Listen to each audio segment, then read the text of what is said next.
Hello, EKN Nation. Welcome to our SuperNationals edition of the EKN Debrief, our post-race podcast where we dive into the race report. This is episode number 104. It is November the 23rd, just a couple days from the 25th running of the biggest karting event in North America, the Superkarts USA SuperNationals, which were held, of course, from November 16th to the 20th at the Rio All-Suite Hotel and Casino in Las Vegas. The EKN crew in dire need of some sleep. Good that Thanksgiving's coming on soon, so David and Nate can get maybe a little bit of rest away from the office.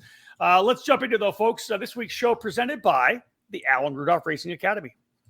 If you want to improve your results, it's time for professional instruction and coaching at the Alan Rudolph Racing Academy. Located at the state-of-the-art Speed Sports Racing Park just north of Houston, the Alan Rudolph Racing Academy offers custom coaching programs for newcomers and experienced racers alike. Train with a champion with over 30 years of racing experience to get proven results. Get ready for the big races by training with the best. Reserve your dates now by calling 866-607-RACE. That's 866-607-7223. All right, David. All right, Nate, let's get things rolling here. The 25th running of the event. David, the 12th time they had this race at the Rio All-Suite Hotel and Casino. We always call it kind of the spiritual home of the Supernats because that was the destination when it finally was able to leave the desert and Las Vegas karting center to come into the big city. So kind of everybody feels that the Rio is a place where the Supernationals need to be. Bottom line is this, November 16th to the 20th, we had probably some of the best weather we've had. Colder mornings, but man, beautiful blue skies all week long. Well, yeah, last year I think it was probably the best weather we had because it was warmer, warmer all the way through. But for at the Rio, we would typically have a wind day, or we'd have a cold day, or we'd have a rain day. We didn't have any of that, so the sun was blue. The sky was blue. Oh my! See, I need sleep, man. Dude, listen, all three of us are allowed to make a bunch of mistakes in this podcast because we're all shot right now. Yeah, and Nate's the young one. He should be ready to go. Yeah, but you work sleep. You need sleep. There's the admitting. Listen, we all need sleep, man. It's early mornings, late nights for sure. So the sky was blue. The sun was shining all 5 days. That was the key element. And it was a little bit colder at night, a couple of days, depended on the wind. That was the major factor was if the wind was out, it was colder. And Sunday, certainly Super Sunday was probably the better of all 5 days throughout the week. I think. And I want to say this, the coldest place at the entire venue was up in the tower where you guys were all weekend. Yep. It was so cold up there. The wind whistling through, had the cover over the tent over top of us, so you didn't have any sun on you. It was just like that was the coldest place. Everywhere else you could walk around in a t-shirt almost sometimes. Well, and that's one thing I said to the kart chaser guys was you guys don't need to be up here. You guys could have set up in the containers down below and been in the warmth the entire time because again, you guys aren't necessarily watching the racetrack. You're supposed to be watching off the video. And but that could be something for next year or next time. But Nate once he was done, he escaped down below because it was so cold up top that's where the wind was going. And no sun. You weren't getting hit with that sun, which was really, really nice throughout the week. Let's go to the by the numbers as we do in all of our editions of the debrief. Last year, 2021, first year back after the COVID cancellation, 486 entries heading out to Las Vegas Motor Speedway. A stunning advancement this year, 587. David, I think is that what you came up with all told for the weekend? Yeah, 587 is the record or recorded number for entries at the Supernationals for this year. It's a solid number. That's almost it's 101 more than last year, which is surprising, but not really when you factor in all the different international drivers, the addition of Master K100 Master, and the increase in entries we saw in Master Shifter. So certainly not the highest. Again, the highest 602 was in 2013 at the Rio, and we had 12 different categories, but this ranks up there as the second largest ever Supernationals. Yeah, we'll see. A lot of interest in that KA100 Master category that I ran in this year, and if they opened that up, you could see it happen again. Mini Swift A cap this year, but not last year, 49. So 49 in mini, 46 in micro. So super strong numbers, over 100 drivers in the cadet categories alone. They opened up KA 100 Master and went up to 67. Juniors was just the one category, but filled up at 48. So no cancellations, because they normally do go past the 44 just in case there's cancellations. David, you mentioned it. And we'll wait till the end on that one. X30 Master strong as well at 45, which I think probably a positive for SCUSA, because I know that when they brought in KA 100 Master, there was discussion that they were maybe worried that guys would run the KA class, but not the X30 Masters class. 49 for KA 100 Master on its debut and 45 for X30 Master. So a bunch of crossover, but still great numbers in X30. And not a lot of crossover, but the international numbers helped in the X30 Master side of things, where the KA 100 Master was, again, essentially zero until you announced that you were running. So that's, that was the big turning point. And then towards the end, that's when we got some of the guys to do double dip. Yep. And as we saw, it certainly paid off for a few of them. And then we look at the KA 100 senior category, 79 strong, not the 93 that we had last year, but 79. And then X30 senior, 87 last year, 88 this year. So great numbers in the senior classes. And then let's go back to where I was going with there. Just massive explosion in shifter kart racing. Essentially an almost 100% move over to the KZ. A number of drivers were on the IAME 175 still. But David, from last year to this year, Master Shifter 19 to 42 entries this year, close to being over double. And then another essentially 50% increase for Pro Shifter, from 50 to 74 drivers in Pro Shifter. We had the last chance qualifier. That's amazing to have in our Pro Shifter class. Yeah, we had that since the early days of Sloan at the Las Vegas Karting Center, when the numbers were big enough to be able to do that. But the Master Shifter brought in international drivers again there too, so that helps. But it also brought back a lot of drivers who had not been to the SuperNationals for some time in the category. And I think having the I guess worldwide standardized shifter kart engine package offered in this category certainly helped. The 175 was not exactly. The concept, I think, was positive. Unfortunately, the rollout just didn't appease to racers. It didn't mend well, and I think that was kind of the downfall of the category. But now we're coming back again. It's opened up. Drivers are going to spend what they want to spend, or going to want to race what they want to race, and it's showing. Numbers don't lie. And that's always a good thing. And again, you also have to factor in COVID. There's a lot of, travel restrictions for international drivers, but also, some of the Masters drivers may just not have wanted to be in Las Vegas when there was an uptick in COVID last year in December. So, sure enough. There are a lot of different factors. So we'll see what happens, moving forward for this category. I don't expect to see massive numbers at the Winter Series, but you never know. This could be the jumpstart for that. I hope that is the case, simply because it'd be great to see shifter kart racing get back to where it was. A lot of international, like you said, but people were out driving. A bunch of guys got into karts that maybe hadn't been. So hopefully we'll see some bigger numbers, of course, at the Winter Tour, the SCUSA Winter Series rather, as well as the Pro Tour for 2023. All right, we're underway. We've talked about it. 587 entries at the Summer Nats. The Super Nats, a fantastic 25th edition. Let's jump for a quick break. When we get back, we will roll into the paddock pass to give you some of the cool stuff that we saw away from the racetrack.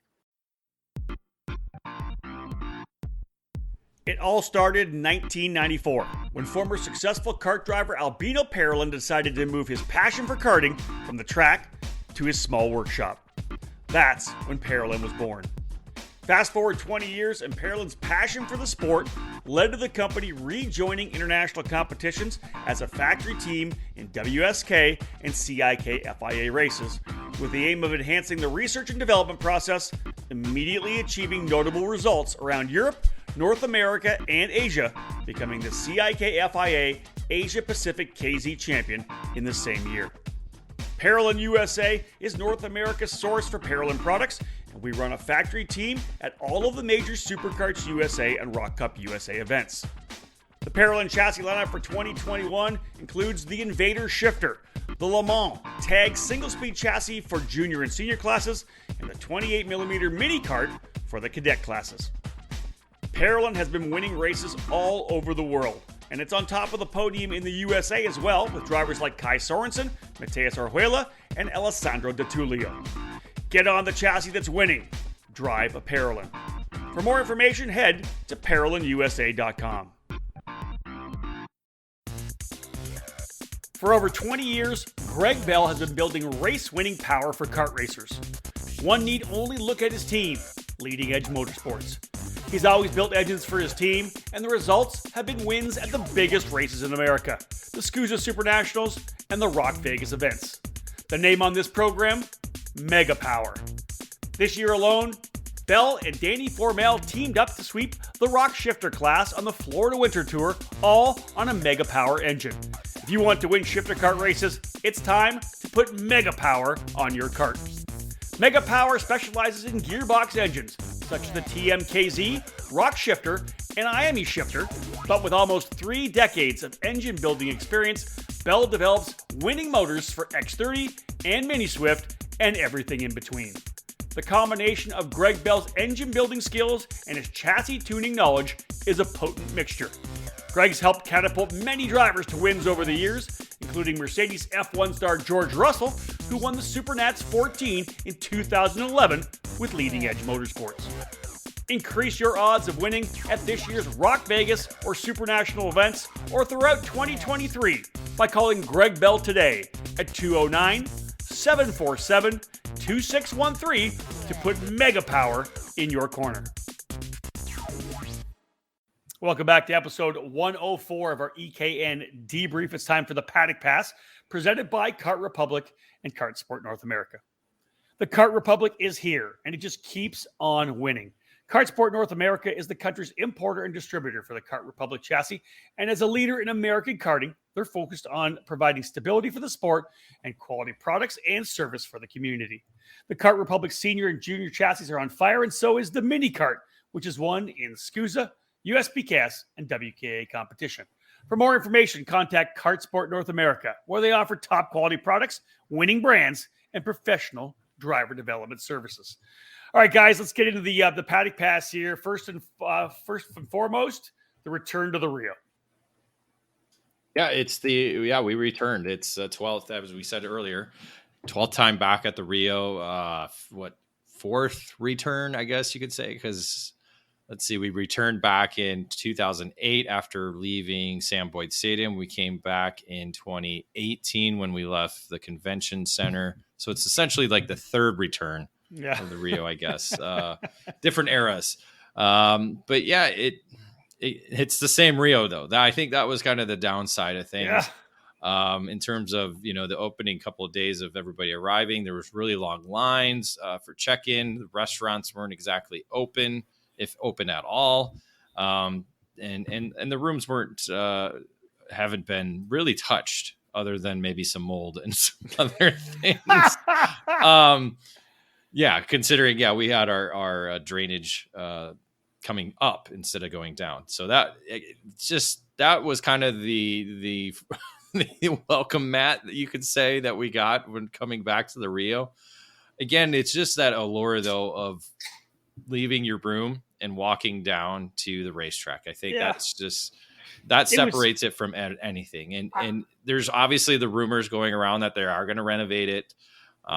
So until we start seeing construction trucks outside, I'm not going to believe it, but it still has that allure. It's the location, and it's like you said, it's the fact that the racetrack's right outside the hotel. I felt the same way. You're there at night, and literally you're trying to figure out. We had to figure out where we were going for dinner because this place wasn't open, or that place isn't open, and especially during the middle of the week, there was nothing open. Some of the stuff wasn't open until Friday and Saturday, but then not Sunday, or not even at lunchtime, or not hardly at all. I don't even know if Hash House a Go-Go, the restaurant on the way out to the track, was ever open. I think I messaged you one time. I thought it was when I was coming out, but it was in the morning. Yeah, they did do breakfast down there. But it was like a buffet kind of breakfast. It was but not until I think it was Thursday. It was super weird. Yeah, but then again, you try to go to the deli, and the deli's closed during the day, only open at night, and So it's just weird hours. So again, Yeah. it could be a possibility of, what we're seeing going around the economy. Not a lot of workers in the area. So I think it's just the quality of the Rio. It's not. And going, that's it's just yeah, that's downhill. what it boils down to. I mean, Nate, this was your first time staying at the Rio because you went to second time Westgate. Oh, second time. Sorry. Okay, so Yeah. you probably saw no changes this year as well too. Yeah, it's funny. You come back some years later and nothing's changed, and it's still not great. But That's it. That's exactly it. 100%. What was great, guys, was the atmosphere in the paddock. Let's put it that way. The place was actually jam-packed. Everybody was fired up. To see all the big teams. Some of the teams obviously getting even bigger. Obviously, I was with Rolls Performance Group. They seem to have a lot of, always a lot of drivers. Same goes for PSL. They've, over the last 20 years, been such a big part of this event. But David, you look at like the Trinity Karting Group, massive group of drivers this year. Parallel USA, big group. Nash Motorsports had a big group. The atmosphere itself in the paddock was pretty dynamic throughout the week, I think.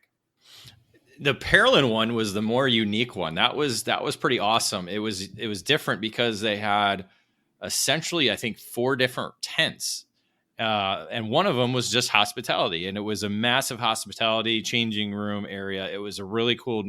Again, it was all utilizing the rental tents, aside from the pole position tent that they use for a number of the mini and micro drivers here from the United States. But they also had, I believe, a ton of Australians there in one tent, and I believe they had a Mexico tent. So it was a cool little thing to see there. And then, as you said, the Trinity tent, massive. They've gone from having, I think it was in 2018 or maybe 2019, where it was just 2 drivers for Trinity Karting Group, both Bailiff boys, and now they had this massive undertaking of, I think they said 28 drivers with 29 karts alone under their tent. And PSL, I mean, that's just always a massive ordeal with all the Burrell Art drivers and Rolliston with OTK and a lot of other teams. GFC had a massive tent as well too. So again, a lot of teams. The Talcart had 2 different tents, and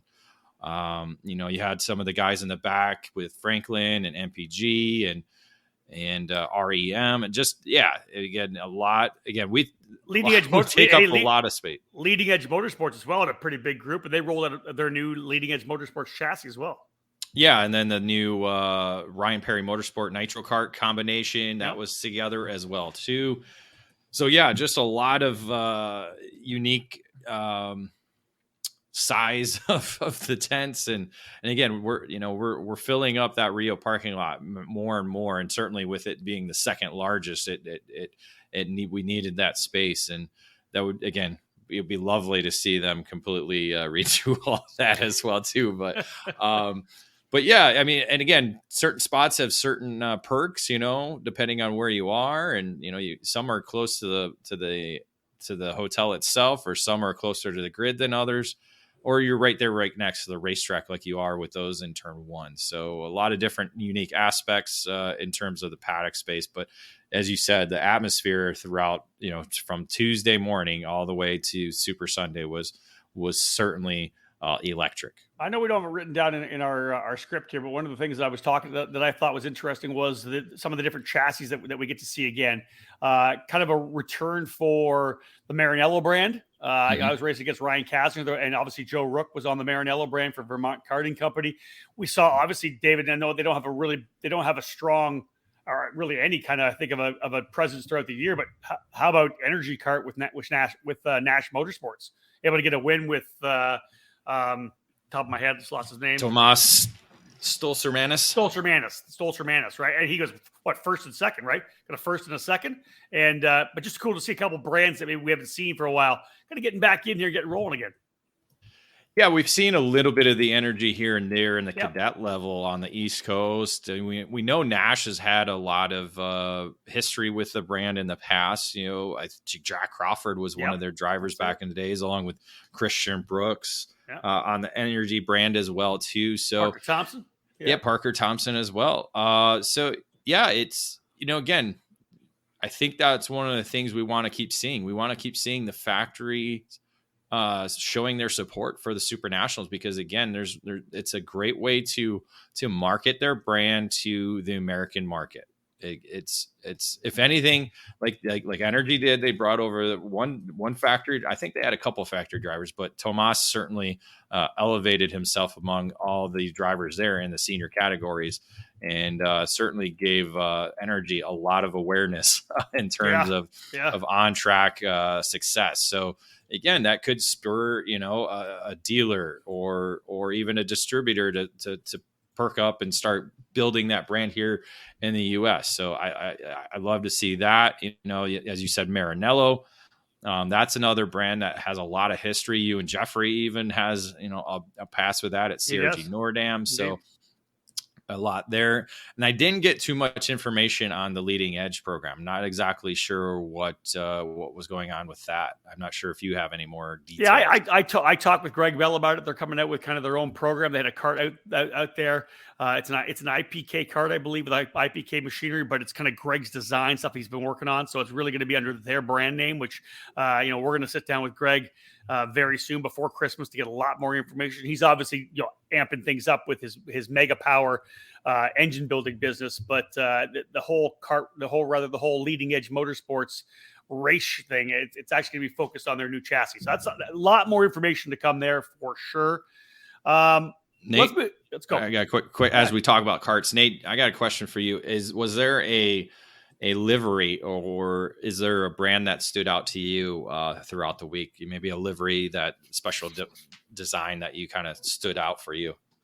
I think in terms of the Vegas specials, you have to go back to Trinity and everything they did, not just with the kart graphics, but between the suits, the gas cans, the apparel. Trinity Karting Group just going all in with that Kart Republic, and They looked very, very good this weekekend. Well, I got to agree with that for sure. They did look pretty good, didn't they? They look solid. Yeah, I do like the like Nate mentioned, the Vegas one-offs. They're pretty. I find them to be pretty cool when guys are rolling out. What'd you think about the new Liquid Sky suits? Did you see those? I saw them. They saw a bit too much of them, but I think they were they were interesting. I did like Formal's. Formal had a bit of a Vegas special too, and I like the neon on his. Yeah, I thought Jaska's was good, but you wouldn't. I don't. There's no way I was wearing one of those. Can you imagine that, Dave? I would look good. I thought your new free M suit looked pretty sharp, almost superhero-ish. Yeah, with the big E on the front. Yeah, so I was really happy. I mean, maybe you're a hero for the Supermaster guys. I can live with that. I can 100% live with that. Show them how to spin, right? Wow. One thing that was really good on the weekend, because I was unbelievably surprised. I think most people were, that the track kind of performed better than I think we all looked at. I think when we all looked at the track, like, we're going backwards, this could be pretty ugly. Obviously, turn 2 and 3 really kind of set the tone for the starts, making it pretty chaotic, having to funnel everybody down to that super tight corner. But otherwise, to drive it, I really enjoyed driving it. I'll tell you that. Yeah, you probably have the most experience out of all of us, out of the three of us on that. Going in, I thought it was going to be pretty cool because, again, it brought back the old style turn 1. We've seen that in the past at the Rio when we did go this direction. Mm-hmm. We knew there was going to be passes going into 7. 8 was going to be super quick. We all knew it. So it would maybe present itself with a passing opportunity into 9, which it did. And you proved that it did on Jason's Scuzzy North. Yeah. And then, of course, coming onto the short little shoot there to the checkered flag, that was going to be a passing zone as well, too. So we knew we had 4 to 5 passing opportunity sections. We saw a lot of over-unders on turn 1 going into turn 2 because, again, people were worried about turn 2.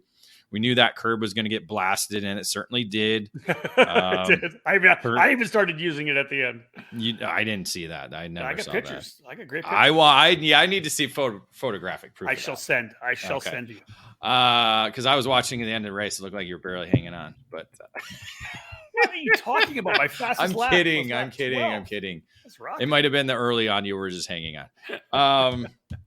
But yeah, I mean, I think it raced well. I think there's obviously some changes that can be made to it to possibly present better or possibly more unique corners or passing opportunities. Cause I talked to a couple of drivers, and it's, again, something that we'll maybe hash over with Neil Strickland about, because again, if we do go back to the Rio, I don't think anything is official yet, but it is going back to Las Vegas, just a matter of when they announce everything to be confirmed.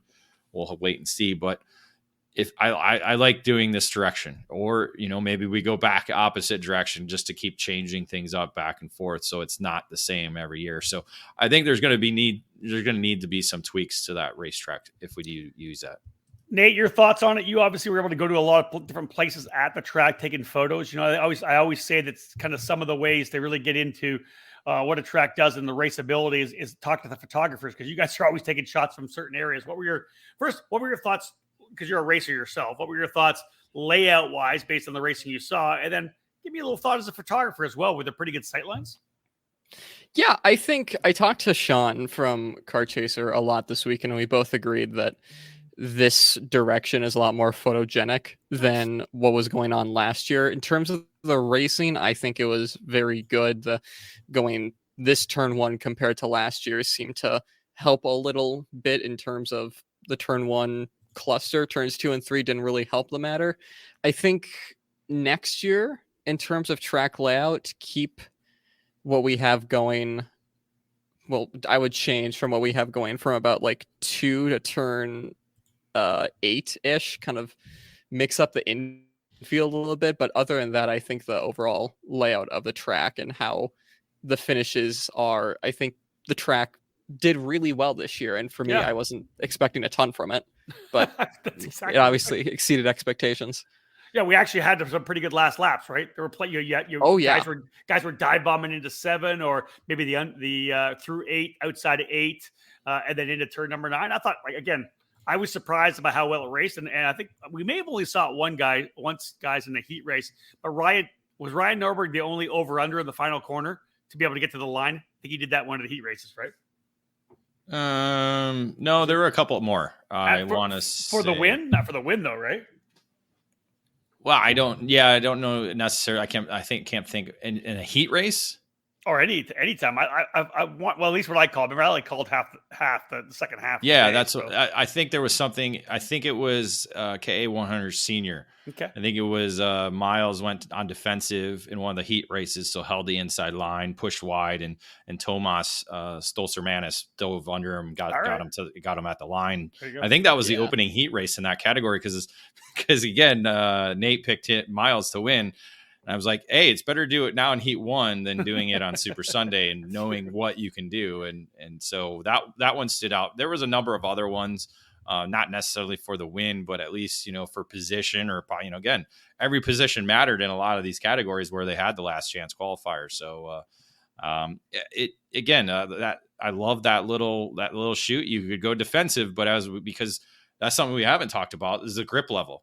There just wasn't there. As we've seen point. Let's talk about that in years past. So if you went on defensive mode, you had to expect to either drift wide or you had to essentially park it so they wouldn't pull the over under. Yeah, it was really interesting, the lack of grip. Obviously, me with not the experience that many other guys have running throughout the year, coming out of the grid with new tires on, I really struggled to kind of get the heat built in the tires. Figured it out more by the main event, but just overall, there just was no rubber got laid down. There just wasn't grip. We were sliding around like crazy to a certain extent, but you can rotate the cart nicely. But it was a really interesting grip level wise, and that Dave, that rolls to as well, because we didn't have it down here as well. But man, Sunday was tire degradation, tire conservation played a role I don't think I've ever seen at the SuperNationals. Yeah, it wasn't just on Sunday. A lot of people were having, trying, maybe a bad tire here, a bad tire there. I think that's just kind of the nature of where we are at right now in terms of production. It's just one of the, I'm trying to think of the word, just one of the things that with certain activities going on around the world, it's a tough deal. So I think this tire is certainly, I don't think it's made to be different. I think it's just been manufactured a little bit different than what it's been used to. So I'm not sure if that had anything to do with it. But again, you have 587 entries, so you have thousands of tires, thousands and thousands of sets, not to mention tens of thousands of tires. So you're gonna eventually. There wasn't a lot, but you did hear again, and we've heard it before. I think I go back to even 10 years ago at the SuperNats guys complaining about having a bad set. So it's not nothing new. It's just you're bringing tens of thousands of tires to one event. It's just percentage wise, you're gonna 1% of that is it's gonna happen. So and it was just the softer tires too, right? The guys. It was the guys with the softer tires. Like we didn't have. As far as I know, we had no issues. Yeah, we had no issues in our categories. Yeah, it was a majority of the shifter and maybe in some of the tag categories.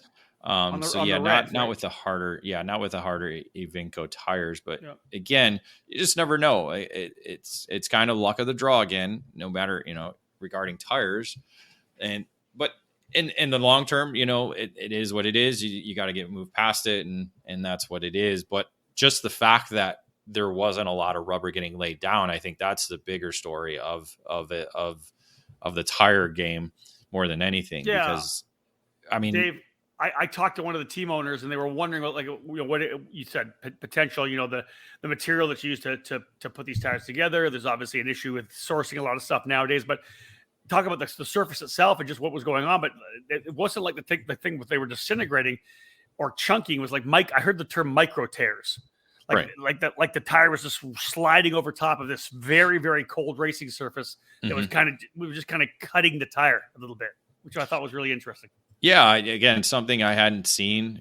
Sometimes a couple people ran over some things, so that's completely different from what you're talking about. But yeah, you saw some pictures. I even saw. I think it was qualifying in shifter. I think that was the biggest problem or issue because as you said, it was a cold racetrack, like super cold. We were freezing our asses off up there, and they're trying to go out there and try and put down a fast lap within 5 minutes, and that's not necessarily what all the teams or drivers are used to. They're used to maybe an 8 to 10 minute, maybe even 12-minute session to be able to go out, make sure the tires get up to optimal temperature, and then lay down that lap rather than do one warm-up lap and try and hit that quick lap. So setups could be part of the issue as well. It's hard to tell, but a lot of them are rear tires too as well. So there's not there is changing of the setup in the rear, but those rear tires are supposed to be mostly flat. Episode number 104 of our EKN Debrief as we dive into our race report of the Superkarts USA SuperNats number 25. This is the Paddock Pass brought to you by Kart Republic and Kart Sport North America. A couple small little bits, guys, to cap things off. I had mentioned in the opening ceremonies, I said, talking about the age difference of drivers. We have, drivers 8 to 68 years of age. Well, at the end of the ceremonies, Dave Conyers came up with me. And Dave's been racing SCUSA events since 1999, back in the former Superkarts USA Pro Moto Tour days. And I'm not even sure which SuperNats was Dave's first one, but he came and reminded me it's not 68, 8 to 68. He's actually 69 years of age as of race day. 2 days later, which was Tuesday, he actually turned 70. So Dave Conyers out there, 69 years of age, rocking around in Master Shifter. That's just awesome to me. Yeah, excited to see him back. As you said, a long time Superkarts USA competitor, SuperNationals racer.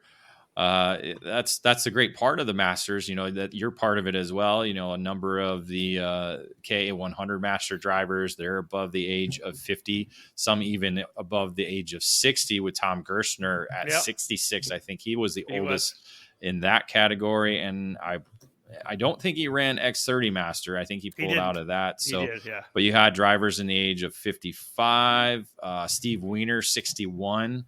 So we had 50 in KA100 Master. We had 15 guys over 45, which is awesome. I love seeing that. I think that's fantastic. Now, one of the things, guys, that obviously got me there and helped make me able to run the 20-lap main event and get through the entire week was Chris Chamara from Rosamond Health and Fitness out in Rosamond, California. He started his Chris G driver fitness program and accountability program. So I've been working with Chris quite a bit. He and I have been going back and forth. He's got a lot of drivers who are signing up for his new driver fitness program. But what I thought was really cool is, obviously all the stuff I did with him, just connecting through Instagram and through social media. But for me, it was the fact that he brought a lot of stuff. He was literally working out the kids and warming them up out in front of National Motorsports every morning. And, of course, in the afternoon before they got going again. I love the fact that he was hands-on with all the Nash drivers throughout the week. Yeah, not just the kids, because Wareheim was taking advantage of it too. He's not exactly in the seat all the time, so he was up there warming up to get ready for his afternoon race on-track sessions. And again, that's something that, especially in Vegas, when you're going 5 days in the kart, you got to be ready to go.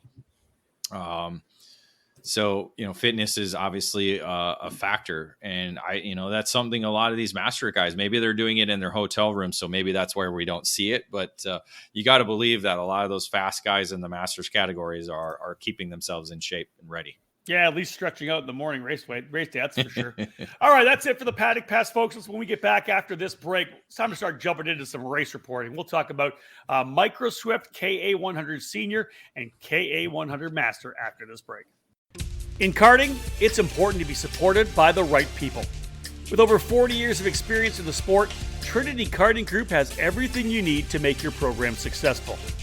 We do it all, and we do it right.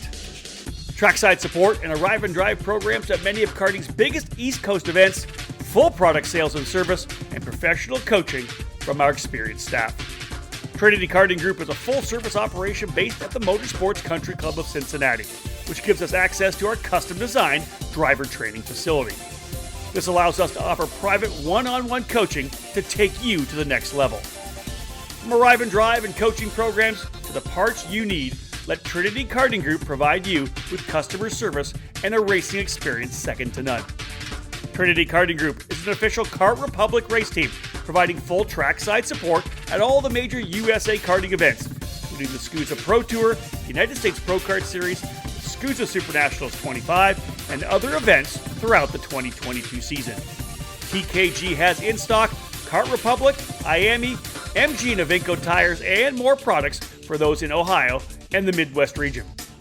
Trinity Karting Group has a long history of the sport, a winning pedigree, and we're dedicated to driver development. We take pride in our professional approach and our positive attitude. Let us build a custom race program for you. Give us a call at 513-421-4463 or check us out online at trinitykartinggroup.com.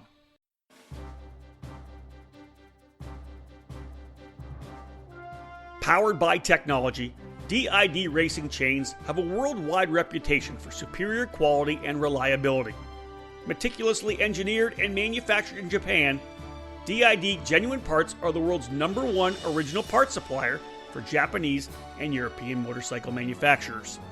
A rich racing tradition where results speak for themselves, DID prides itself on engineering the most technologically advanced chains on the market to help you excel on and off the track.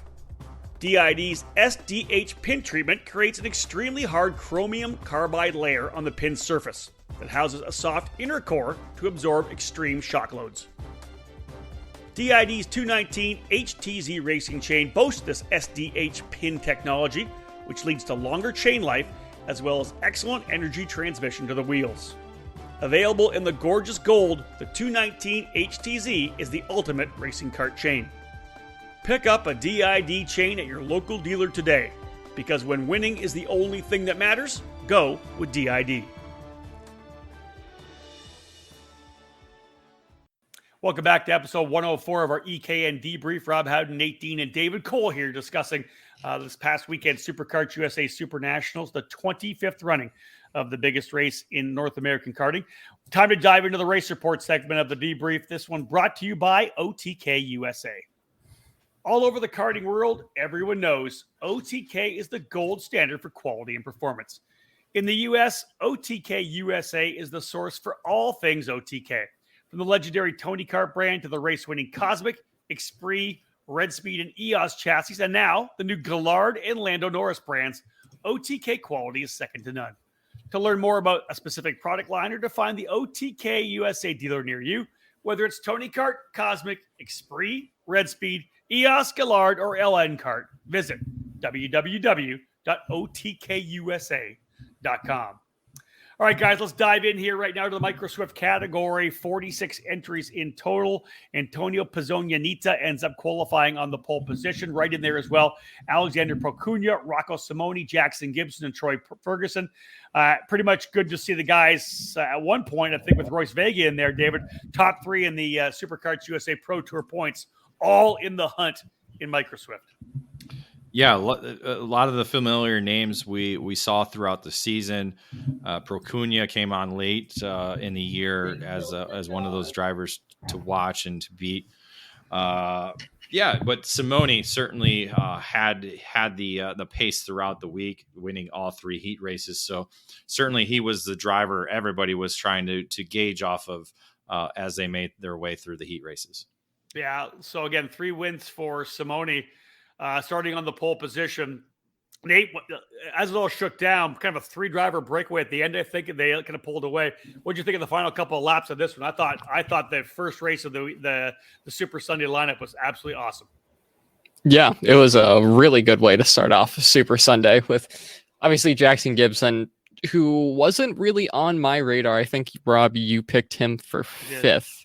So we're obviously expecting him to be up there, but he had a standout performance up front, challenging with the number 1 point of Simone up front with Vega up there. But yeah, it was a really good race from those micro drivers, those top 3 breaking away, like you said, and really set the stage for Sunday.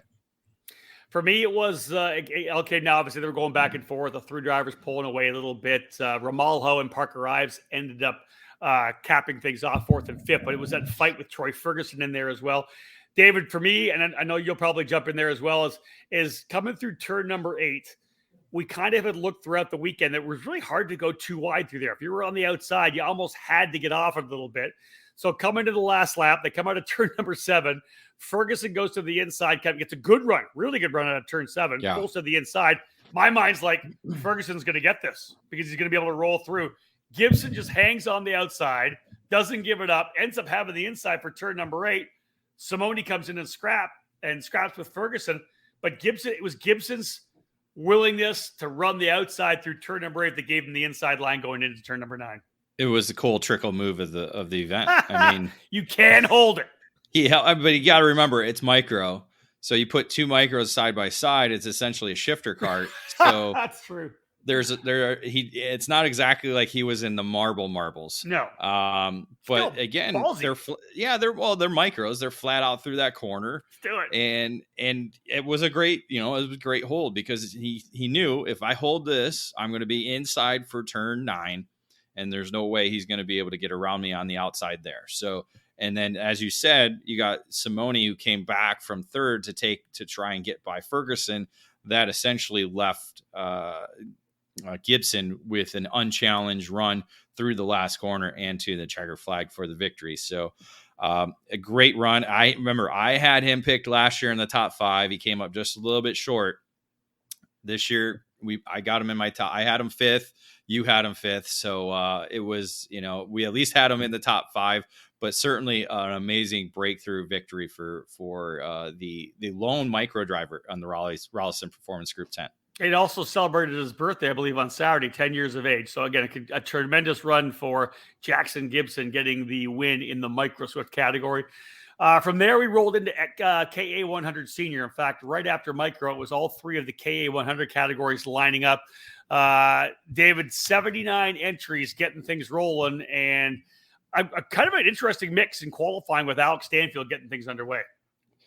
Well, not exactly. I mean, he was the USPKS champion, runner up. It was further back. So there's so many guys in that field. Connor Ferris, P2, Chase Hand, his first year in the senior category. Nate's guy, Alexander Kardashian, who he picked to be in the top 5, great out of the box as well for P4.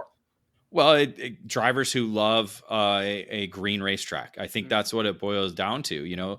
Talking with some of the drivers in the category, they just didn't quite get the setup until later in the week. And you saw that when it came main event time, when we saw a lot of guys racing for the lead. So I think it was just, again, K100 Seniors about momentum. And a lot of these guys were able to carry momentum over a green racetrack. Because, again, they were a category, I think right before you went on racetrack. Yep. So you understand how slick it was out there.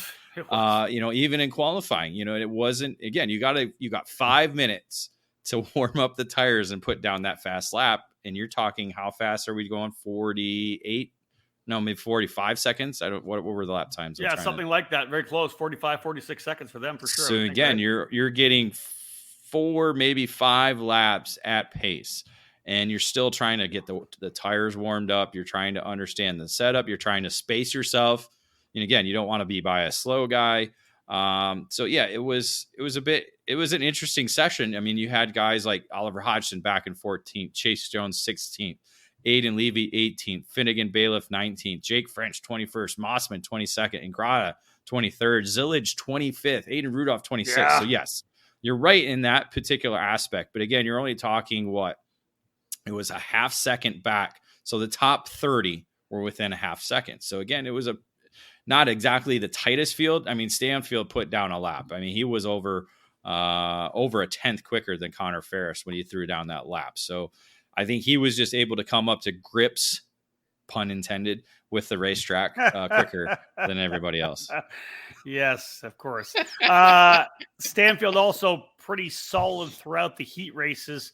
Won his first one, second in the second, third in the other one to put himself P3 on the grid. Thomas Stolzer-Manis on the energy cart, David, a couple of wins in his heat races and a second, the other one to lock down the pole.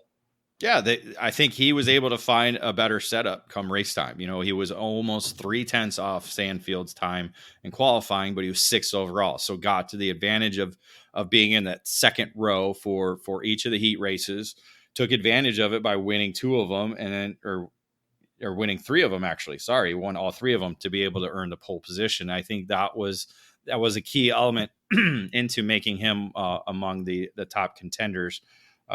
Christian Miles, he raced Miles, I think, in all 3 heat races.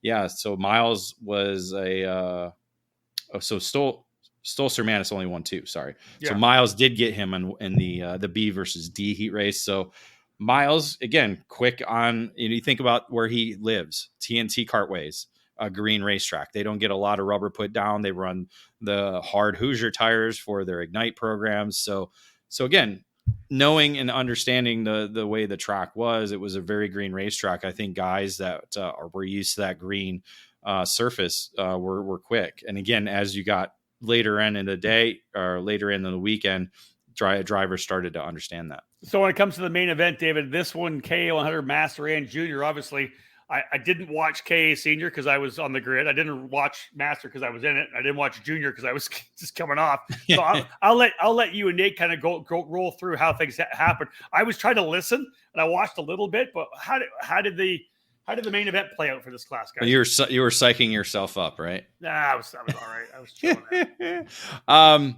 Yeah, this, there was the main event time. If I recall, even the starts wasn't exactly clean for this category. But there was very heavy racing early on in the main event. Eventually, Stolzer-Manis was able to control the field and was able to get away. It was actually a battle for second behind him that kind of allowed him to get the gap and kind of run away from the rest of the field. I think Zachary Clayman DeMello was a driver that just wanted to be in second. And anytime he got past, he didn't want to work with anybody. And so it certainly allowed Stolzer-Manis to kind of settle in and put down a pace. And he really did, as he drove away to a 1.4 second margin of victory, leading a majority of the race to score his first SuperNationals victory in his SuperNationals debut. Nate, thoughts? Yeah, I mean, it was throughout all classes throughout the weekend, it was always unpredictable. Same goes for this one. Had a lot of standout performances from a lot of drivers throughout the weekend and kept it interesting. You could pick a handful of drivers throughout the couple of days of racing of who you thought could win. And yeah, just overall good racing, what we expected from this category. Yeah, so running down the top 5, the final order, again, Stolzer-Manis with the victory over Zachary Clayman DeMello. Frankie Mossman up 9 positions on the CRG to third. Jeremy Fletcher, who we thought was going to be one of those drivers in contention. Again, one of those that missed it in qualifying, had to race his way forward all weekend long. Past 13 karts in the main event, he was able to get up to fourth. And then Oliver Hodgson, who we saw be pretty consistent throughout the week in this category, he ended up in the 5th position. So Stanfield fell out of the top 5. Kardashian there in 8th, Chase Han in 9th. So they kind of went down the order in the main event. The quickest driver on the racetrack was actually Aiden Levy, who improved 21 positions to finish 10th with fast lap of the race. Man. And again, we kind of, I know I leaned towards Mossman at one point in the picks for the senior categories. He obviously stepped it up, David, last year to become one of the guys you're watching, and then really did back it up kind of this year, didn't he? Well, I mean, we didn't go for the win, but me and you both put him in the top 5. Yeah. I mean, again, his senior debut was the Super Nationals last year. Yeah. And what I saw him when he jumped into the CRG for the first time in Utah, I mean, the kid was quick right out the gate. So he's got a handle on that side of things. So again, just missed it in qualifying and was able to race his way back up onto the podium. All right, let's go into KA100 Master. I was in this one, so I'll let you guys handle it. 48 entry. You have 49. Do we have 49 or 48? Let me look. I think it was 48. Might have been Well, 49. I have what did I just miss? I have 49. Well, whatever it was awesome. And it was Renato Jader. I asked him actually straight up when we were standing on the grid, what do you want us to call you? Renato Jader. It's Renato Jader. That's what he told me with a hard J. Okay. Renato Jader. Shut Anyways, up. he was impressive out of the gate for sure to get things underway. Didn't roll that way in the main event though. I finally watched the main event yesterday. Went back and watched the kart chaser coverage. The battle up front was awesome to watch. But everybody was kind of chasing Renato from the very get go. Yeah, I'm trying to go back to confirm my number here. So give me a second. You're so worried. Damn, I am. I want to make sure I get the number right. That pisses me off that you think I'm wrong. But I will say this. I have 49. All right, because there was I'll go with 49. I'll tell you this. Okay, it probably is 48 because Scott Blind Scott Blind did not show. He did not. So no, I can update that to 48, but then that puts us at 586. So. Let's put it this way: Right. we were all chasing Renato because that guy was charging the corners in a big way. Well, you got to expect that, right? When he comes in as a former Super Nationals winner in the X30 category, we didn't even know he was going to race this category. Showed up and decided to double dip, and it was again great on cold tires. We've seen that before in X30 Master competitions, so just certainly set the pace. Went out and dominated things in qualifying. Was Daniel Ramallo was right there, just a little bit off. So those were kind of the guys setting the pace. But in the heat races, the starts were crazy. I mean, as you can attest to that. Really? And so that kind of shuffle, even up front, I think there was a little bit of craziness. And Renato was able to escape all that in all 3 heat races as he went on to win all of them. Ramallo finished second in the opening one. It was Mardan finishing second in the second heat race.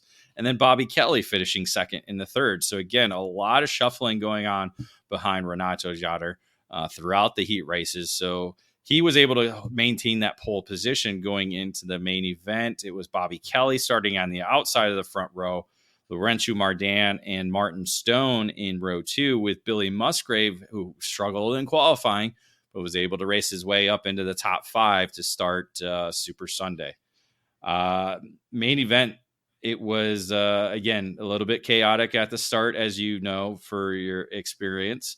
That was, I think, a little bit further in the back, maybe mid-pack and beyond, not so much up front. But again, a couple of the front runners did have some issues in the main event. One of them being Bobby Kelly. Him and Musgrave got into it a little bit in turn 6, so that kind of shook up the front group. It essentially left just 4 drivers up front. It was Mardan leading the way ahead of Renato Jader David and Martin Stone and Billy Musgrave, who was able to recover after that contact with Bobby Kelly.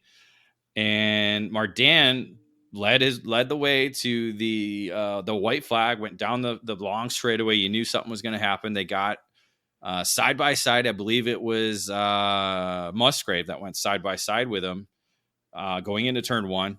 They come out of turn 1 side by side, and it was actually Martin Stone who goes from 3rd to 1st heading into turn 2. It was an amazing move. It was. Got through there, was able to hold off and hold on through the remainder of the last lap, and came across the start-finish line as the inaugural winner in the KA 100 Master Division. Yeah, now I'm looking at the results. You have Stone for the win, Renato Jader second, Mardan, Romalho, and Musgrave was.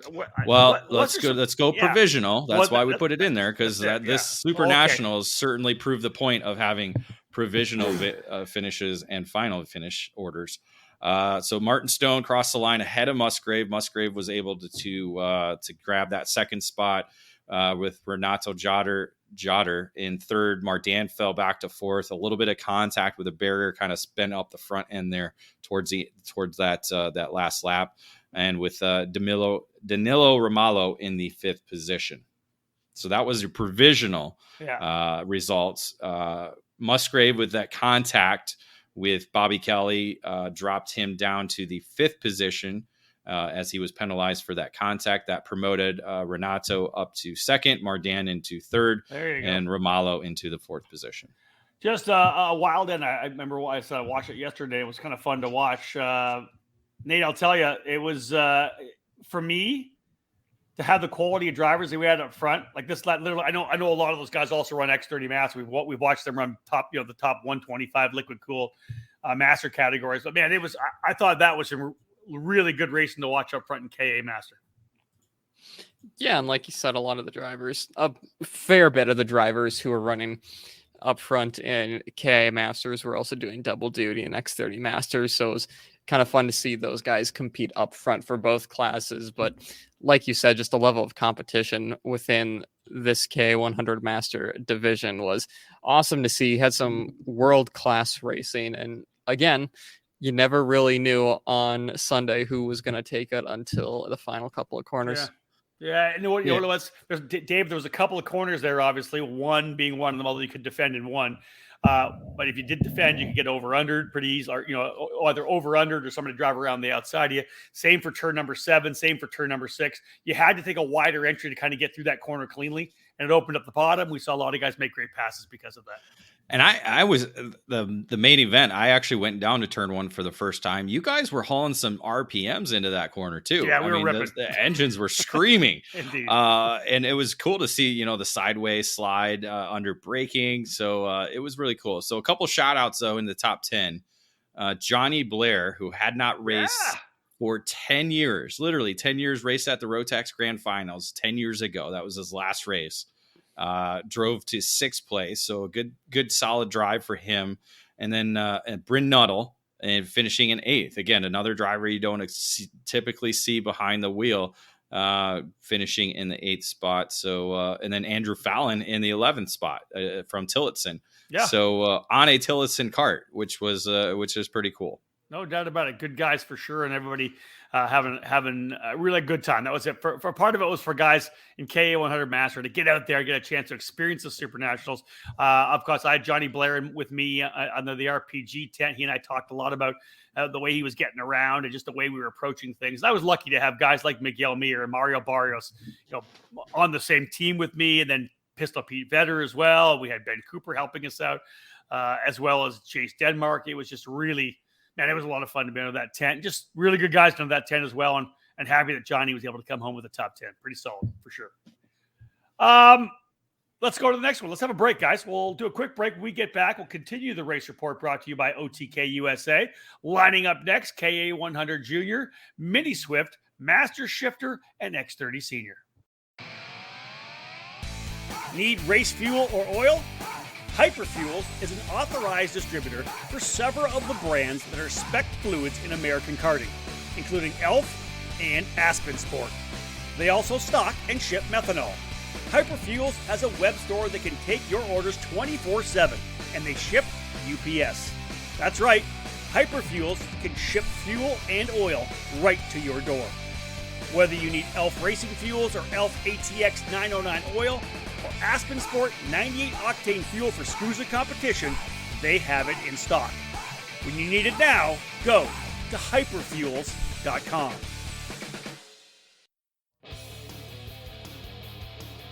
History, success, family. Those are the three words that can describe Comet Kart Sales, one of the longest tenured karting businesses in the United States. The family-owned operation located just outside of Indianapolis has provided karts, parts, and services for thousands of racers in the near 6 decades of business. Their online store features everything you need, continually adding new parts to their product line. From full karting packages, new engines, spare or replacement parts, and safety gear, find it all at CometKartSales.com. Their Comet Racing Engine service has won multiple major events and championships over decades of karting and continues to offer the best trackside service in the industry, specializing in IAME X30, IAME Swift, and other 2-cycle power plants. Make sure to head to CometKartSales.com or call them at 317-462-3413 to be part of the Comet Kart Sales family today. Welcome back to the EKN Debrief podcast here on the EKN Radio Network. My name is Rob Howden, joined by David Cole and Nate Dean as we take a deep dive into the 25th running of the Superkarts USA SuperNationals, taking place, of course, in November 2022 at the Rio All Suite Hotel and Casino. KA100 Junior, another category I really didn't get a chance to watch because I was really just coming in from the grid after that. David, 67 entries, and interestingly, when it's all said and done, the driver who qualifies on pole position finds himself there by the end of the weekend as well. Yeah, and one of a few categories that was decided after the checkered flag as well, too. Yeah, we'll discuss that later. Yes, we will. So a solid lap by Stephen Miller, a driver of the month, I believe, for us in March. Florida Winter Tour champion, and was able to win at USPKS, both in X30 Junior and K100 Junior. So certainly has shown the speed throughout the season and did so in qualifying. You had the top 4 actually separated by 56 thousandths of a second. So I think this was our closest category in qualifying. Beat out Max Garcia by only 4 thousandths, Christian Cameron there in third, and Max Taylor in the 4th spot. So again, a pretty tight field as we expected to see in the KA100 Junior division. Got to heat races. It was actually Caleb Gaffera who was the star of the show, as he won all 3 of his heat races to coming up from, where did he qualify overall? I think 12th overall. So essentially started from row 3 and was able to race his way to the victory in all 3 of his heat races. Enzo Vidmontien, Elio Meza, and each scored 2 wins of their own. And then I'm trying to look at it. I think that was it. Yeah, so that would be it. No, who was the other one? Vidmontien. Anyway, so those were the 3 drivers essentially. Meza won twice. Vidmontien won twice. Gaffera won 3 times. So I'm trying to. What am I missing?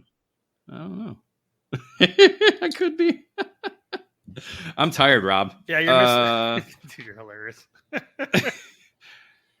Vidmontien, Meza. No. Meza won. No, Gaffera only won twice. Oh, that's what it is. That's what threw me off. Beat him in C versus D. There you go. See? There you go. That's now my math adds up. There we go. Aha! 2 times 3 is 6.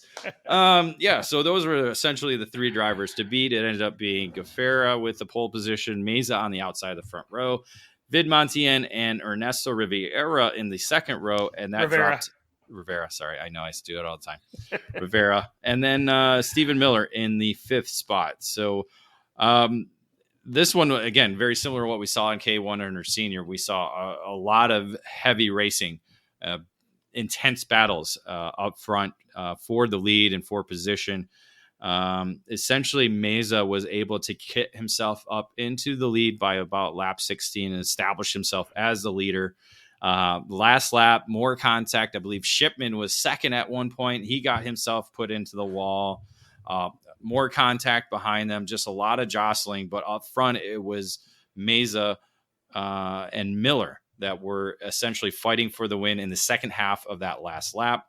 Miller was able to get ahead of Meza, was leading going into the final corner, went defensive, and I guess essentially pushed a little bit out of the way for Meza to come through and be able to cross the line first. To me, it didn't look as very egregious. I'm not sure if this was the penalty that Meza got, but let's go through the provisional finish first.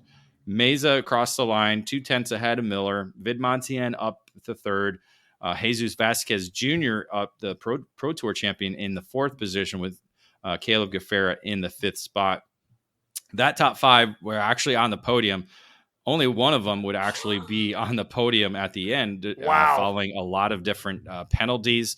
There was a penalty for contact on Meza, so that dropped him out of the top five. A pushback penalty for Vidmontien, and also a pushback penalty for Vasquez. So both of them fell off the podium, and then Caleb Gaffera with a penalty for contact dropped him off of the top five. So our new and finalized top five became Miller winning by a half second over Leonardo Scorpione. Max Taylor now up into the third position.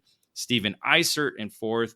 And Augustus Toniolo, a former micro winner a couple years ago, in the fifth spot as the final top five. So again, they didn't specify.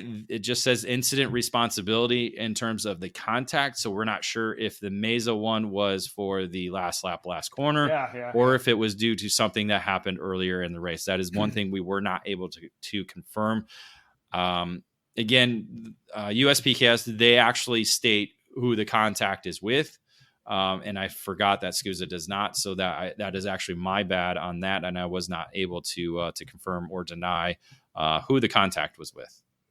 There it is, though. Regardless what happened, there was a lot of action, a lot of contact, a couple of pushbacks, as you said. And again, we'll talk a little bit about the podium situation and the post-event podiums, which a lot of people have brought up in recent days. Let's go into Mini Swift right now, David. 49 drivers all total in Mini Swift. Michael McGoy coming out of the gate as the fast qualifier. Turner Brown was really good throughout the entire weekend, as we would have expected, as was Isaac Malkit. Alessandro Truchot qualifying P4, Gage Bailey P5. So a couple of the drivers that you saw in the front of the Pro Tour doing very well. Out of the gate, the first heat race went to Turner Brown, but other heat race wins, Truchot, Brown had one, Malkit was close, but it was really Brown, McGoy rather, and Truchot. Three different drivers winning the three heat races. Yeah, and all three had an issue in at least one of the heat races. Turner Brown had a 21st in his second heat race. McGoy had a DNF, a 42nd in his third heat race. Ouch. So he actually had to start back in the 12th position. And Truchot had a 7 and 16 in his first two heat races with that third heat race win. So that put him fifth in the order. So Isaac Malkit, with three top five finishes in the heat races, he was able to take the pole position for the main event, with Tyler Roberts starting on the outside of the front row. Gianmatteo Rousseau, my pick to win, qualified ninth and was able to start the main event in third spot alongside Turner Brown, who, as we said, picked up a win, a second, and a 21st in his heat races. So how'd things go in the race? How'd it roll out? Didn't you watch it? Yeah, I was trying to think of it. I think I did watch this one, didn't I? Yeah. You did announce this one. Yes, you did announce this one. Essentially, we saw the front three with Malkit, Roberts, and Rousseau kind of break away from the field. Eventually, though, it was Turner Brown and Michael McGoy who were able to work together. They were able to run down the top three, and then from there go into first and second with Turner Brown. Let's talk about them running them down. That's one of the, because I think early on it looked pretty straightforward, like it was going to be a three driver breakaway. Right. Correct. They had literally got out. They had it. They had the breakaway. The breakaway was done. Exactly that. I don't think that they were really battling that much. They were going back and forth a little bit.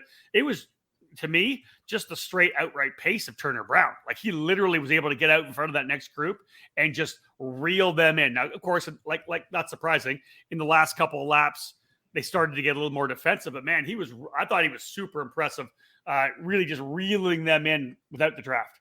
Again, they're 18 laps. So every time you're a couple tenths slower than the guys chasing you, you're going to give up some real estate. And that's kind of what it was. Like, you look at lap 10, it was actually 4 tenths almost a difference between Malcutt and McGoy. So again, it wasn't heavy fighting for that top three that had that breakaway, but it was again enough for McGoy and Brown to be able to run them down and make it an opportunity, and they took advantage of it.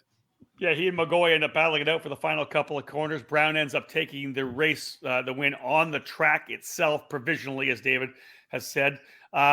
Second place was McGoy on the track. Malcutt third, Rousseau fourth, and Lucas Palacio rounding up the top five. David, you can give us the final, but the bottom line was Turner Brown ends up getting a 3-second penalty for 2 wheels out at the start, drops him down to 9th position.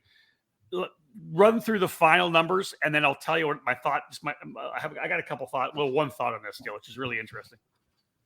Are you talking podium stuff? Because I had at the end. Podiums later. For me, it's the wheels out at the start. Literally in the KA 100 Master category. If I go back and look at my video, I was just looking around, going, "What the hell are you guys doing?" I'm in I've called enough races.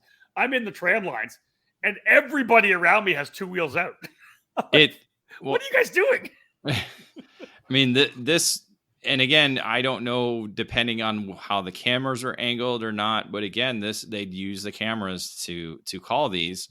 So let me do a run. Yeah. So essentially it was a 3-second position for 2 wheels out on the tram line. That actually dropped him down to the 9th position because the field was so bunched up there at the end. Yeah. You could see by the photos we used on the provisional results that how bunched up they were. So it did put McGoy into the top spot of the podium, put Malcutt at second, Rousseau third, Palacio fourth, and that elevated Tyler Roberts up into, not Travis Roberts, Tyler Roberts, into the 5th position. Travis is who I was chasing down at the end of my race. Yes, yeah. And you actually beat him because of a pushback bumper penalty. Pushback bumper. So there you go. Regarding the tram line, there's no perfect science to that. I mean, there truly isn't. Unless you have a camera looking down from the sky to completely show the number and the cart that's outside. Yeah, for me, it was hilarious. Like, there was 2 things. Number one, in the driver's meeting, they told us that once you got to the commitment cone, you couldn't scrub your tires anymore. Everybody scrubbed all the way around 9 and 10. And I'm sitting there like, man, I really want to do this because my tires are definitely not warm enough because I really suck at this. And then the tram lines, we come up to the tram lines and I'm just looking around like, can you guys not see these? Like, do they need to be a different color? So there were 3 drivers called out: a 136, a 106, and the 120. So let me pull that up. What did I say? 136 Turner Brown, 106 was starting 19th. What was the other one? 120. No, 120. Let me see here. So 120 started back in the 31st position. So random drivers. So again, not sure how they, the only thing I can think of is they're calling it either by one of the starters right there or by the cameras. And you go back to your opening heat race, there's only one driver called out for wheels out at the start. And we could easily have counted at least 5 or 6. Yeah. Starting around you. So that was the 499. I'm assuming somebody up front, possibly. So in my class, you mean in the main? Yeah, in that opening heat race, right? Race. Yeah. There, that was the most wild start we've ever seen. So PP Mastro got the penalty. Okay. For 2 wheels out at the start line. We could have easily counted more than that. In that first one, I can take my video up. There's probably like 6 guys around me. That's what I just said. Yeah, that's what I just said. So anyways, the scrubbing tires, they're all argumentative. They're all based on who saw what. Essentially, right? Well, it's pretty hard not to stand there and see that the guy's scrubbing tires all the way around the corner, like aggressively scrubbing tires. Do they call him? No, I mean that's it. We just didn't do it. I don't think anybody got called for scrubbing tires. No, but I saw somebody get penalized for it. But they're saying, "Hey, look, I have video of 5 drivers ahead of me doing the same thing, and why am I being pointed out and they're not?" So that again, I don't know. It's frustrating because again, the tram line is a tram line. There should be, if they have evidential proof then that's one thing. So it's a tough way to lose a Super Nationals victory. No difference than when Lorenzo Travisanato lost, jumping the start from the pole position. From the so pole position. it's Exactly that. Yeah. it's a tough. Yeah, I agree with you. The circumstances are they're cringeworthy. Yeah, true. All right, folks, let's move on to the next category. Master Shifter up next. 42 drivers in what was a tremendous increase in numbers for Master Shifter. Davide Fore, the former world champion, getting things underway. My pick to win was quick out of the gate. Brian Keck was right there with him. We'll talk more about that because those two drivers, I think, probably could have been the ones that fought. What a wild finish. Alan Shudo jumping over to the Masters category, looking to run Masters. He was, of course, in the fight, as was former Formula One driver Antonio Pizzonia Jr. from the get-go. Scott Presti was really good, too. Those were, David, your top 5 drivers coming out of the gate. But everything changed, mid to late way through the opening heat race, when Forey actually stuck a motor in turn number 7. Keck drove over top of him. And the two guys, David, that were out front really looking like they were going to pull away, ended up finishing at the tail of the field. Yeah, that's the hard part with the Super Nationals format and the 3 different heat races. You got to perform in all 3. So that essentially shook things up. That allowed Alan Shudo. I know. I wanted Skyudo. That's how we type. That's how you make sure you spell it correctly. I know. So that allowed him to score a heat win, but the remaining heat races went to Foray. Keck finished second in one of them, with Pizzonia in second in the third heat race. So kind of shook the starting order up for the main event. It put Shudo in the pole position, Pizzonia in the second spot on the front row, Jonathan Vitolo in the third spot, and Skitchy Barnes starting from P4, with Foray back in 11th and Brian Keck in 12th. So back on row 6. So you have 2 of the quickest drivers starting from row 6. It didn't end well. It really didn't start well for Brian Keck at the start of the main event. He was at the opening lap, wasn't he? It was turn 1. Turn 1. I don't know how it happened. I didn't see it. I just heard it and then saw it was him. But he went into the inside barriers before turn 1. So whether he was trying to just dive into the inside so he didn't have the outside run, I'm not exactly sure, but he ended up in the inside barriers hard and ending his race. And then not too long after that, it was Foray into the barriers. Let's see, what lap was end of lap 2. Yeah, just completing lap 2 on turn 10. So a tough start for probably two of the favorites going into the main event. Yeah, 100% blew things wide open, and of course threw it all into the hands, really, of Alan Shuto and Antonio Pizzonia. Pizzonia was able to grab a hold of that lead, and Shuto gave chase, David. He was putting the pressure on, but over the last couple of laps, even though Shuto was getting closer, Pizzonia kind of just had things handled. Really didn't want to give it up. So it was Pizzonia with the win, Shuto second. Scott Barnes was able to get through early and kind of into that third spot. He was by himself in third. Leaders had kind of checked away. Barnes had some contact with, I'm not sure who it was early on, but then he was kind of holding on to third. The rest of the battle was that fight for 4th and 5th between Joe Rook and Scott Presti. Those guys went at each other all race long. That was a ton of fun to watch. And of course, throughout the entire race, we had the Jordan Musser watch coming, right? He got a flat tire in qualifying, had some issues in the heat races, but was able to get himself into the top 15 in all 3 heat races, end up driving 12 spots forward to 6th before kind of hitting a wall. Yeah, it started 18th, so it's tough when you're starting 18th in a track with only 4 passing zones, maybe less than for that and shifters. Makes it really tough, but was a hard charger of the race, got up 12 positions to finish 6th, was right there. Looked like he was going to be able to make a move for a podium position, but with Joe Rook and Presti putting on a good challenge, he was not able to get around. So good.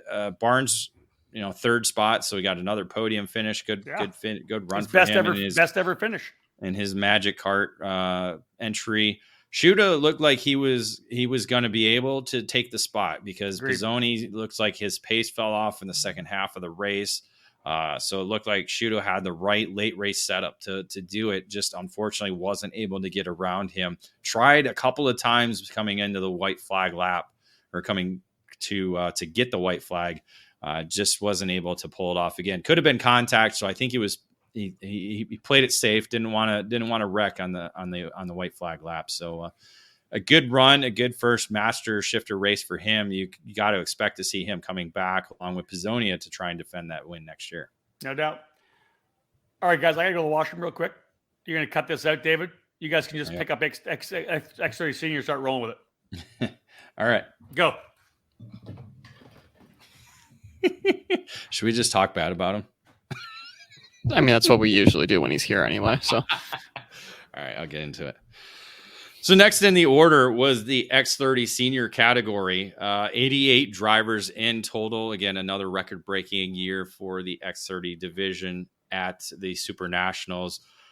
This was a category, we saw last year. We talked about this pre-show. We had a lot of American or North American drivers that were up front throughout the SuperNationals last year, but we had a lot of international drivers in the field this year, so it shook things up. And again, you're not quite sure exactly what's going to happen. We had current world champion Mateus Morgado in the field. We had Tomas Stolzer-Manis in the field. He's a 2021 Road Tax Grand Finals champion. But the name that stood out was Evan Gilter, the Frenchman racing with Trinity Karting Group aboard the Kart Republic. Really stood out, especially in qualifying when he was able to edge out Ryan Norberg for the fast time in qualifying.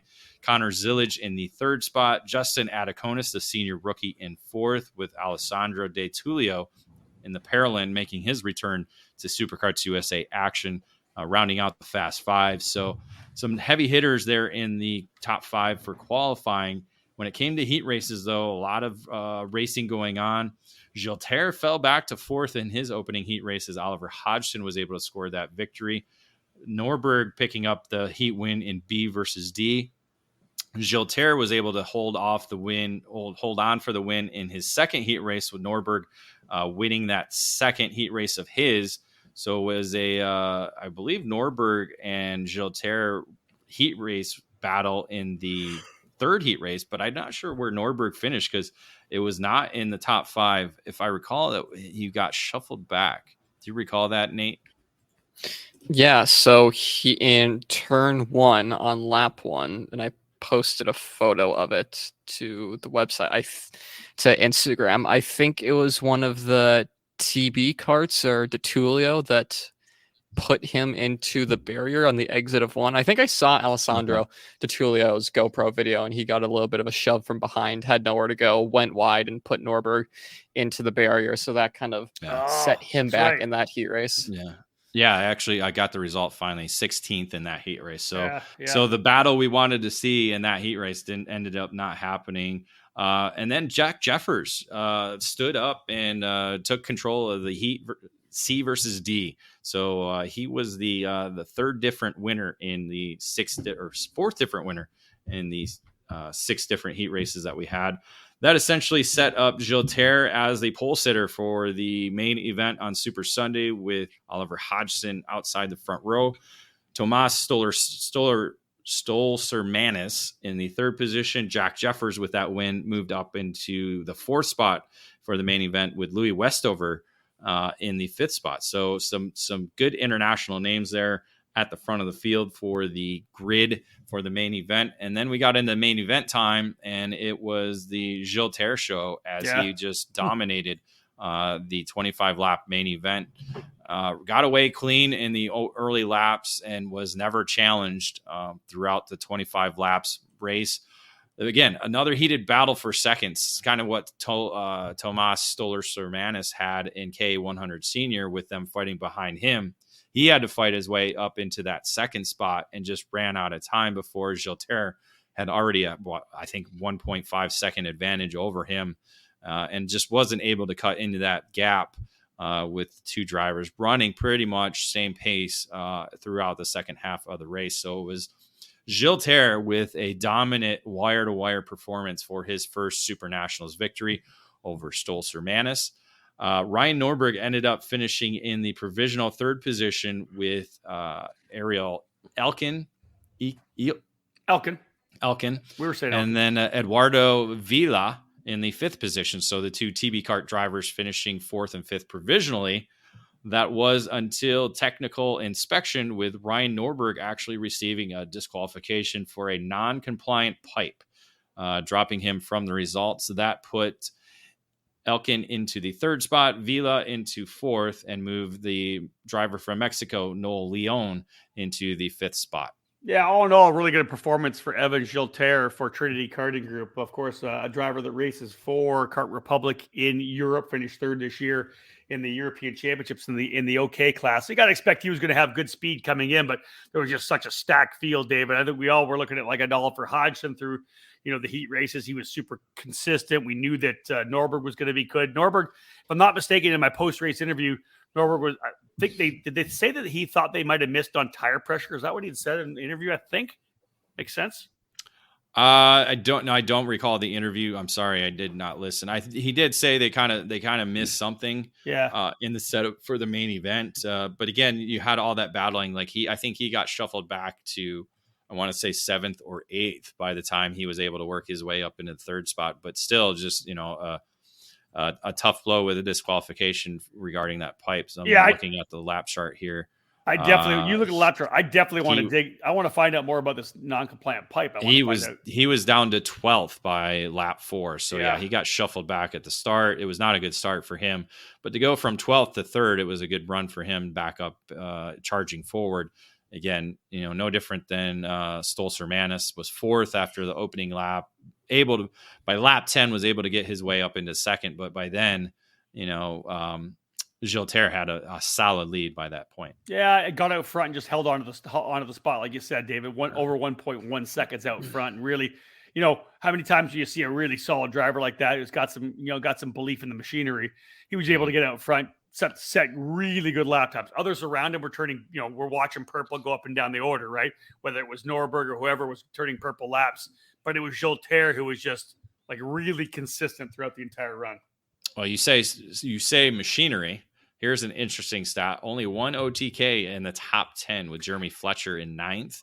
So you have Kart Republic Energy, 2 TB karts, a CRG, a Parolin, Burrell Art, a GFC. Then you get OTK with Fletcher, and then another Kart Republic Braden Eves in the 10th spot. Wow. You're right. That's the complete opposite of what we've seen throughout the season here in the United States. So that is amazing. Again, it just goes to show you put good drivers in a machine and they will find their way to the front. Yeah. And you look at like we said, I talked to the Bailiff family afterwards. Sean and I chatted for a bit. Big for Trinity Karting Group and Kart Republic with the win. Obviously huge for Race Lab for TB Kart to show the ability of that machinery. We know we saw what happened at the start of the year. Eduardo Villa won one of the races at the SCUSA Winter Series. The machinery works, the material works. So, like you said, David, you put good guys in the karts, they're going to be fast. Right? Yeah, Alessandro Di Tullio won at Winter Series as well too. Who was the other one? You had world champion Morgado winning one of the other races as well. He didn't quite have a good week there. Happy to be back here in the U.S. racing with Ariel. But it looks like a wreck at the start, I think, is what took out the world champion. Yeah, and he was my pick to win. That's why when we get to the end, I will sadly be beaten up by both of you guys when it's all said and done. All right. Before we get there, we'll have another break, folks. When we get back, we'll wrap things up essentially with X30 Junior, X30 Master, and Pro Shifter. Are you ready to go from karts to cars? Since 1975, the Skip Barber Racing School has taken great drivers and made them champions.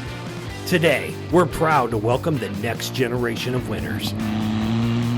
Make the transition from karts to cars with the Skip Barber Formula Race Series.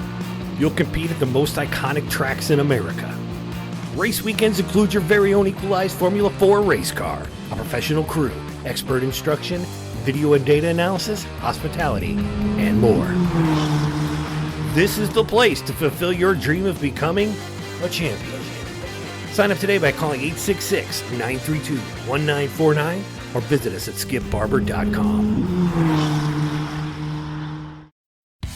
CRG is one of the most iconic brands in karting, and we're primed and ready for the 2022 season with new material and a never-ending focus on winning. CRG Nordam is the North American distributor for all CRG products. Based outside of Houston, Texas, CRG Nordam supports CRG dealers across the continent, reaching every corner of North America. The CRG KT5 is our new chassis for tag and shifter racing, and it's been designed specifically for the US market. The KT5 features 30mm construction with a 32mm front loop to increase front grip. CRG's new VEN 13 brake system is cutting-edge technology with a master cylinder that allows for pressure regulation within the system. Drivers can customize brake pressure to their own requirements to improve feel and to avoid brake lockup. The kart is finished with new KG 507, 508 bodywork that has refined aerodynamics and reduced weight. For cadet drivers, the 2022 CRG Black Mirror is already logging positive results to start the new season. This chassis will be making big waves in 2022. Longtime CRG drivers will be happy to know that the CRG Road Rebel, the standard in quality and performance, is still available. With 4-cycle racing enjoying consistent growth in North America, CRG's FS4 chassis is the ideal choice for racers in Briggs & Stratton competition. From pure racing to karting entertainment, many tracks, both indoor and outdoor, have made the switch to the CRG Centurion rental kart line. 5 different models for both gas-powered or electric engines can fit any track's needs for a new rental kart fleet. CRG Nordam has a full inventory of rental karts available for new and existing facilities. For more information on the CRG product line, head to www.kartcrg.com, and to inquire about a North American dealer near you, please email us at info@kartcrg-nordam.com. Welcome back to episode 104 of the EKN Debrief Superkarts USA SuperNats 25 edition. Our last bit of the race report right now, as we have 3 categories to cap things off. Let's go into X30 Junior, 48 entries in total, and one of the drivers to beat throughout the entire weekend in both of the X30 Junior categories in terms of pace and qualifying and the heat races was Caleb Gaffera. He was really the fastest driver, just kind of rolled through and was getting the job done in all the heat races. I think, 2 heat race wins, and KA100 Junior ends up second in the other. David flat out dominated everything ahead of the main event. Qualified on pole ahead of Ernesto Rivera, his Rawlson Performance Group teammate, in second. Kai Burke third, Sebastian Weldon in fourth, and Max Garcia right up there in the top 5 during the time session, that really short time session. In the 3 heat races, Gaffera won them all. Garcia was second in 1 and 2. Rivera was second in 1. Garcia was third that race. So both Gaffera and Garcia really good throughout the entire weekend. Yeah, Rivera, as you said, qualified second. He had a DNF in that opening heat race, so that was kind of his blemish to his record. And then, as you said, finished second in the second heat race, and then 9th in the third heat race. So that dropped him down to 13th, but it allowed, as you said, Garcia to step up there, starting the main event from the second spot. Jesus Vasquez Jr. and Cameron Brinkman filling up row 2 with Leonardo Escorpione and Cooper Shipman in row 3. So a lot of different guys we've seen throughout the season be fast, have the ability to be right up there and to challenge early on in the main. Yeah, main event was interesting because Gaffera had led early. At one point, actually got shuffled back, got back up to the lead.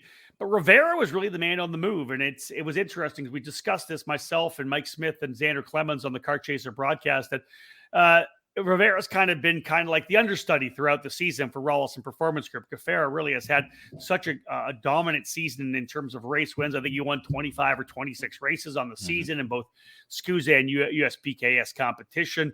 But on this day, it was Rivera. Ernesto Rivera stepping up, getting by Gaffera, was able to hold the top spot. Caleb had told us in the post-race interview that he had tagged a barrier, I believe, and bent the front end up a little bit, and just at that point wasn't able to be able to close back up. So Rivera was perfect, man. He was a second ahead. Gaffera tried to push at the end, but Rivera had things handled. And always cool, David, to see one driver with that big breakout national victory and have it come on the biggest stage at the SuperNationals. Oh, without a doubt, it was massive.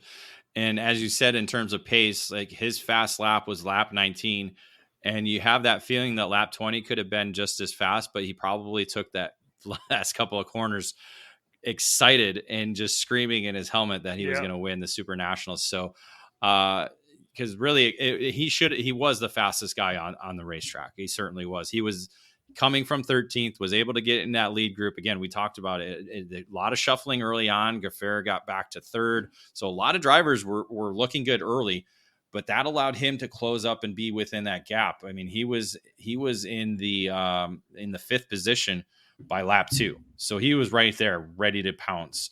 And again, let those drivers get kind of crazy, eat up their tires maybe a little bit early on. And then once kind of things settled down, he was able to pick them off one by one. Gaffero got back into the lead. He followed him through and then followed by him to take the lead. And then just from there, just was consistent. And like you said, a very similar performance to what we've seen Caleb do in the past, come from the back, race his way forward. And so Rivera was able to duplicate that with a SuperNationals victory. Yeah, Rivera with the win by a second. Gaffera, Garcia, Vasquez Jr., and Cameron Brakeman rounding out the top 5. Pretty impressive run. Hard charger in the race. Max Taylor, David, started 40th, ended up getting his way up to 12th. I thought that was something that we want to pick up, because that's a really solid run from deep in the field over a main event at the SuperNats. It's a lot of passing That's a lot of passing right there, I'll tell you. Let's go to X30 Masters, and a couple of the drivers we expected to see up front, no doubt, were there. In qualifying, RJD, Renato Jader right there as P1. Will Power has been really good at the SuperNats. He ends up qualifying second. Ben Cooper, the driver who I didn't see in the entry list, so therefore did not pick him which is ridiculous. Ben and I had a good laugh about that when I first got into the RPG paddock. Kip Foster. I made sure he knew that, by the way. Yeah, 100% you did. Kip Foster, 4-time winner in 4th. And Chris Wareheim took full happiness. He had carte blanche on us, yes. In ripping on us after qualifying P5. Yeah. That was. I mean, again, I expected him to be among one of the fast drivers. There's no doubt about that. Was he on the podium at the end? No. So, yeah. Right. That's one thing I said to everybody. I had guys come up to me. Parents always say that. They're like, "Oh man, why did you pick us? Why you were wrong? You just don't. You don't get it. You're having fun, or maybe even not. Maybe partly serious." But I always say is, you could say that to me right now, but literally I can't come back to you later on when you didn't get on the podium and go, "Hey, by the way, you didn't get on the podium," because that's not what we do, right? I had nobody, but then we didn't see very many people Sunday night. No, that's very true. I didn't have very many people tell me I did wrong, so that was good, except for Tuesday. So heat race is very interesting through these through X30 Master. Kip Foster wins the first one. Martin Pierce wins the second one. Will Power wins the third one. A lot of action happened during the heat races. Yeah, there was a lot of contact, a lot of interesting starts. I mean, no different than what you saw in your Master racing in KA100. It was pretty much the same thing in X30 Master, and that was one thing David Serra, first-time Master driver, said. He's like, "Man, there's a lot of wild, crazy guys out here." So there's a lot of contact early in a lot of the races. So that certainly shuffled up the order in the opening heat race to, I think, Foster, he was started 4th. So again, starting on the outside is not always good, but he was able to avoid all the carnage. Martin Pierce coming up and picking up a win in heat 2. So there was a lot more contact in that race as well. And then Will Power was able to put himself up front in third heat race. Renato it seemed like after qualifying just didn't quite have the same speed that he had in that time session. So not really sure what was missing there. I mean, he was right there, finishing top 5 in all the heat races. So that put him third on the order, but or on the pole position for the main event, but never was able to pick up a heat win. So it was going in, he's starting on pole, but I didn't see him as a possible winner when we got to Super Sunday. Yeah, so here's how it all. One of the interesting. This is kind of how it all shook out. Obviously, Renato Jader comes out of the gate and wins the first set. Leads the first 7 laps before Will Power moved to the front. But Nate, the wildest thing about this race here is I think we were all kind of following Ben Cooper. He seemed like he was moving forward. This guy's going to be undeniable. He's going to get it. And he hit the wall, and then this was kind of the discussion about those tires really going away. Yeah, I think we saw, especially on Sunday, a lot of degradation for the rear tires, just a lot of destroyed rear Avencos by the end of the weekend for the X30 and shifter categories. So a lot of tire management having to be done. And if you did save your tires earlier on in the weekend, it certainly did help you in this final. I talked to Mario Barrios about it as well. He said the same thing. He felt like he was really good, and all of a sudden he hit a wall.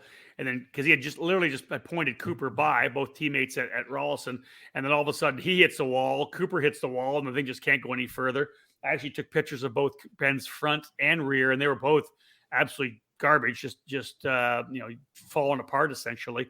But what this did was make things pretty exciting, David, because this Tom Grice.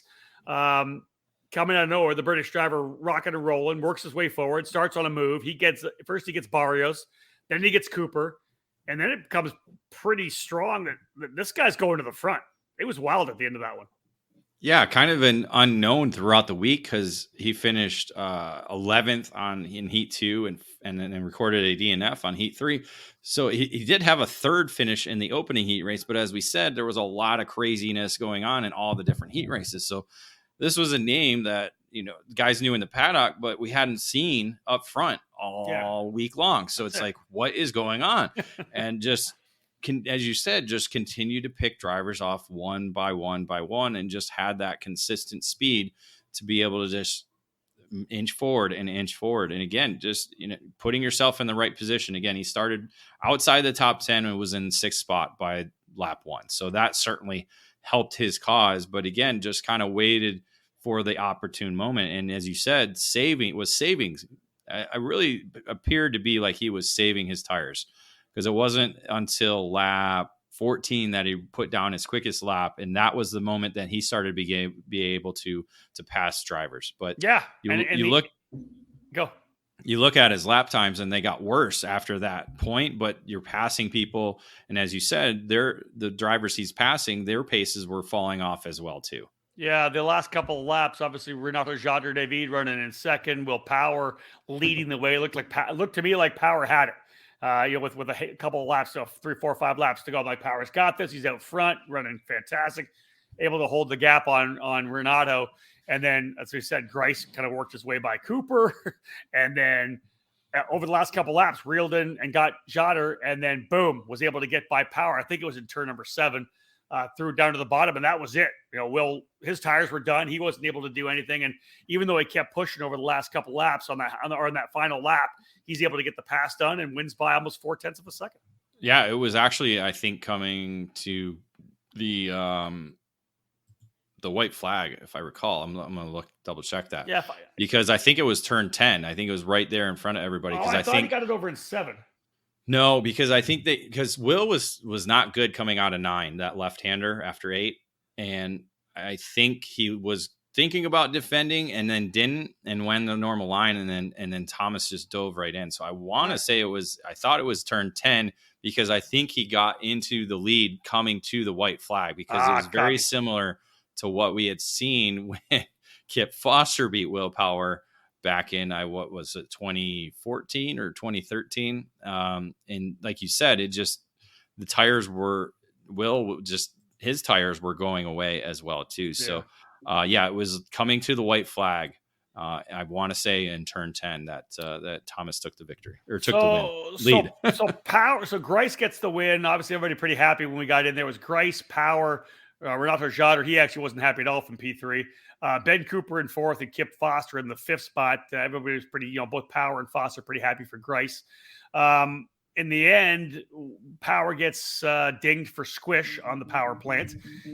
So he loses a 2nd place finish. That moves RJD up into 2nd, Cooper to 3rd, Foster to 4th, and brings Danilo Ramalho back onto the podium, his 2nd podium of the weekend. Tough one for Will Power for sure. I think as he had shown good speed throughout the weekend. Squish is always such a crazy thing, right? We talked to Rick Jump about it at the SCUSA Winter Series when I asked him, somebody got dinged for squish. I said, how close was it? And what did he say, David? Doesn't matter. It doesn't matter. It doesn't matter. I talked to a couple people about that, and they're just, some of them guys said what they probably expected it was that the Aspen fuel does burn quite a bit of carbon. And could potentially build that up. And I talked to a couple of guys about that as well. So that's got to be a concern for engine builders, right? When you got to kind of understand, I guess, what's going on that way, but tough one for Will Power. Yeah, we've seen it at USPKS as well too. Drivers, Yep.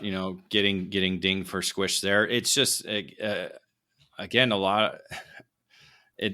It's the It- fine. it's It's the fine amount you have to have. You have to be right on the edge It to be is. fast at this level, right? It is.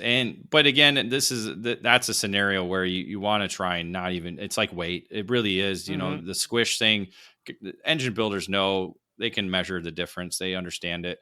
And so just being aware of that, it's no different than making sure you have at least 3 to 4 pounds on the, in terms of the positive for weight. So it makes engine builders' lives a little bit difficult. That's for sure. There's no doubt about it. But that's motorsports. I mean, they're on the edge. They're trying to push these engines to the edge every single weekend.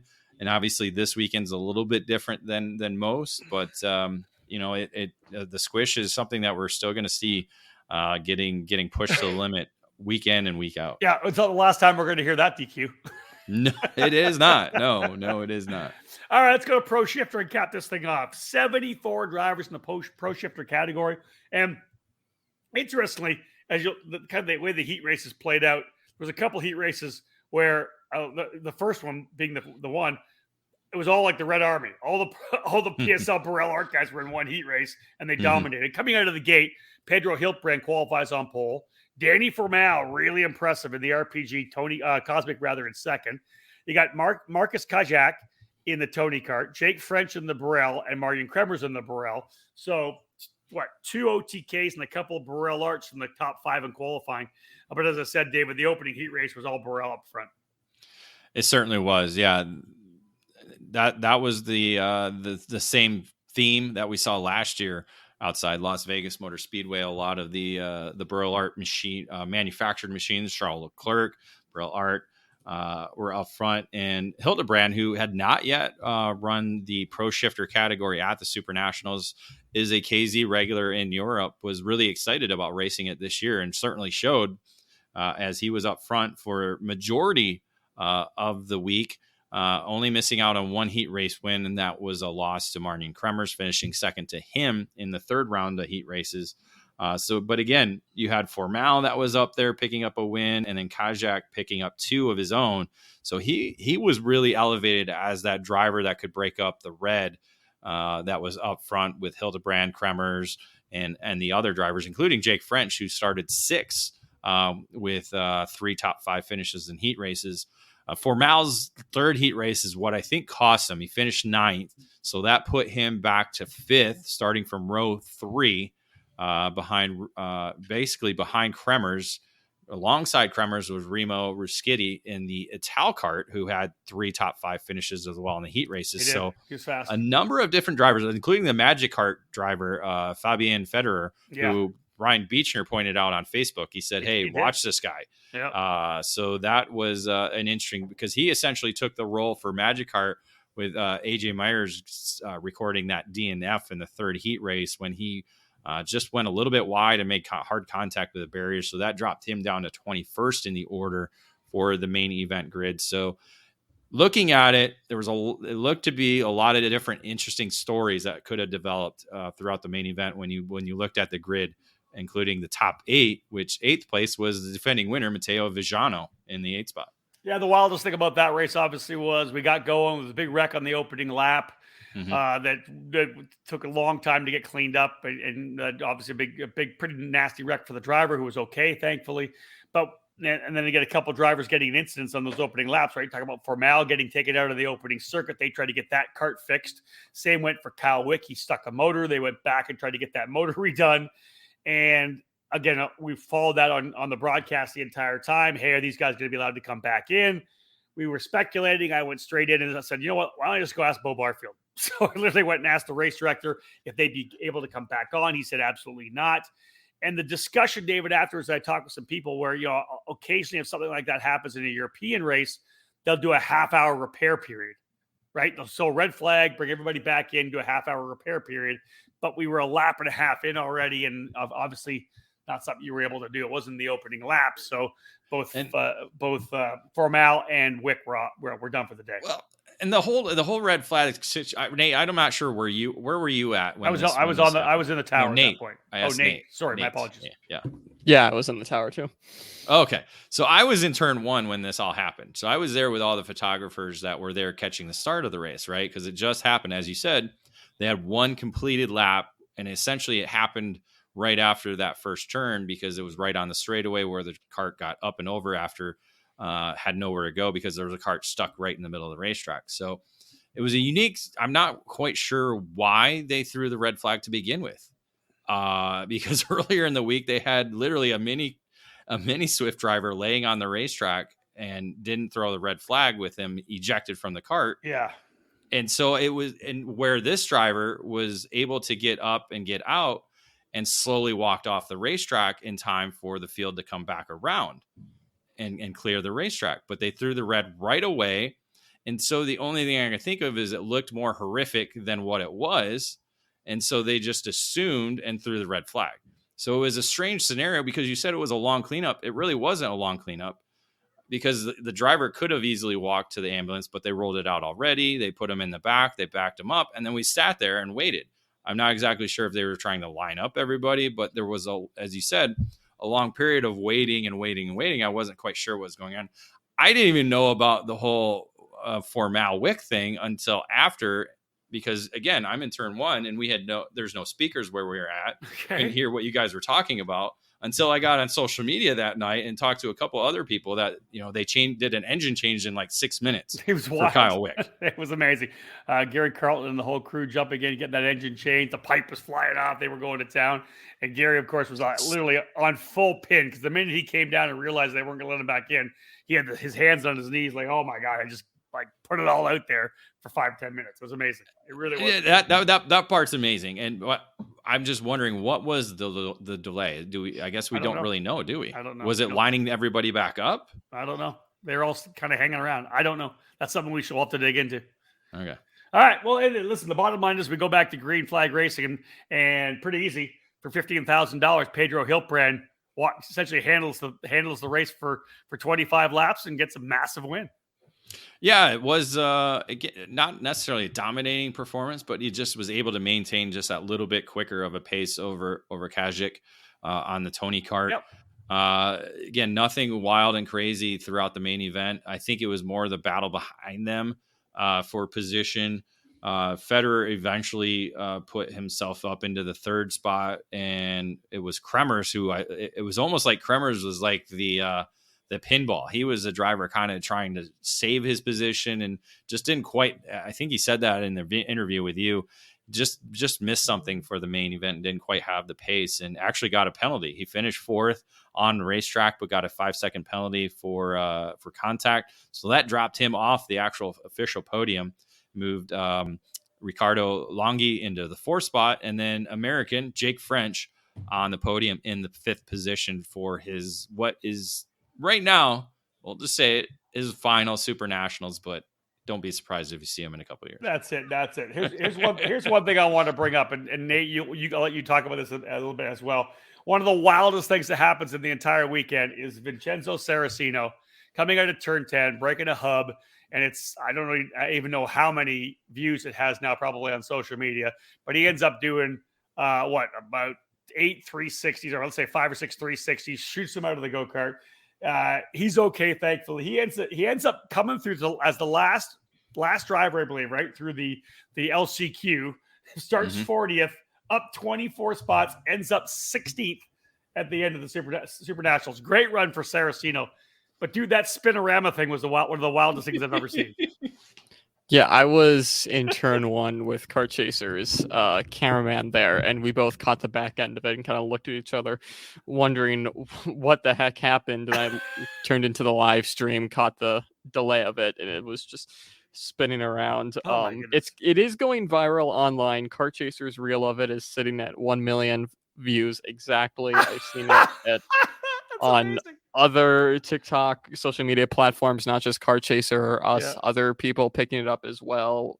It was, I wouldn't say the highlight of the weekend, but it was one of the things that a lot of people will take away as, that happened at SuperNationals 25. One of the memories, right? Yeah. Yeah, one of the 100% memories. Wow, but good for Vincenzo. After all that happened, to be able to go the last transfer spot through the LCQ, starts 40th, drives his way up 24 positions to finish 16th. Great job for him. Folks, final break in the action. When we get back, David's going to start off by gloating with the fact that he won the prediction. Really? pool. You can't let me do the announcements? I think we probably laid it up pretty early. We'll wrap things up. We'll look at the Constructors Championship, and then we'll have a look at for the final time in 2023. We'll have a look at the EKN Trackside Live Race calendar. Don't go anywhere. The new face of competitive karting in the Pacific Northwest region is RaceLab. The full-service karting operation is located at the state-of-the-art Kartplex facility in Oliver, British Columbia, Canada, providing everything you need to hit the track or put yourself in a successful driver development program. RaceLab is the official North American distributor for the TB Kart chassis brand, providing the full range of models from kid kart to shifter kart. Villeneuve Racing Karts is their flagship product, available only through RaceLab. The brand carries the name of Formula One champion and Indianapolis 500 winner Jacques Villeneuve, with each model produced by TB Kart. Kartplex, the home of RaceLab, is situated on the grounds of the Area 27 Motorsports Park. From full arrive and drive TB Kart rentals to leagues and competition karting, the facility provides a new home to developing the future stars of motorsports, all beginning at Kartplex with RaceLab. Follow RaceLab on social media on Facebook and Instagram, or load up their website at www.theracelab.ca to learn more about TB Kart and Villeneuve Racing Karts. RaceLab. Race with us, win with us.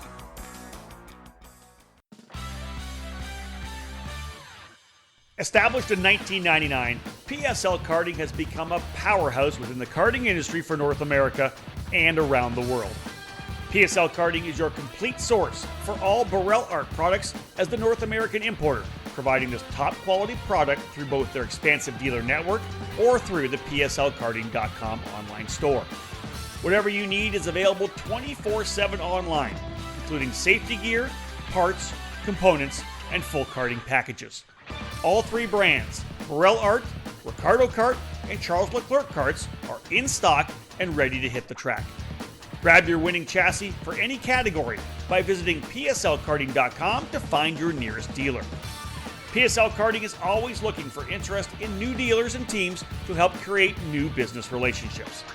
Drivers looking to take their talents to the next level can join the Burrell Art North America race team, competing at all the major US and Canadian events this season.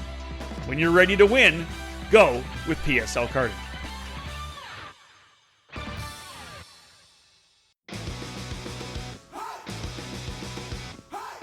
Acceleration Kart Racing is your first and only stop on the internet for karts, parts, and the safety gear you need to get you on the track.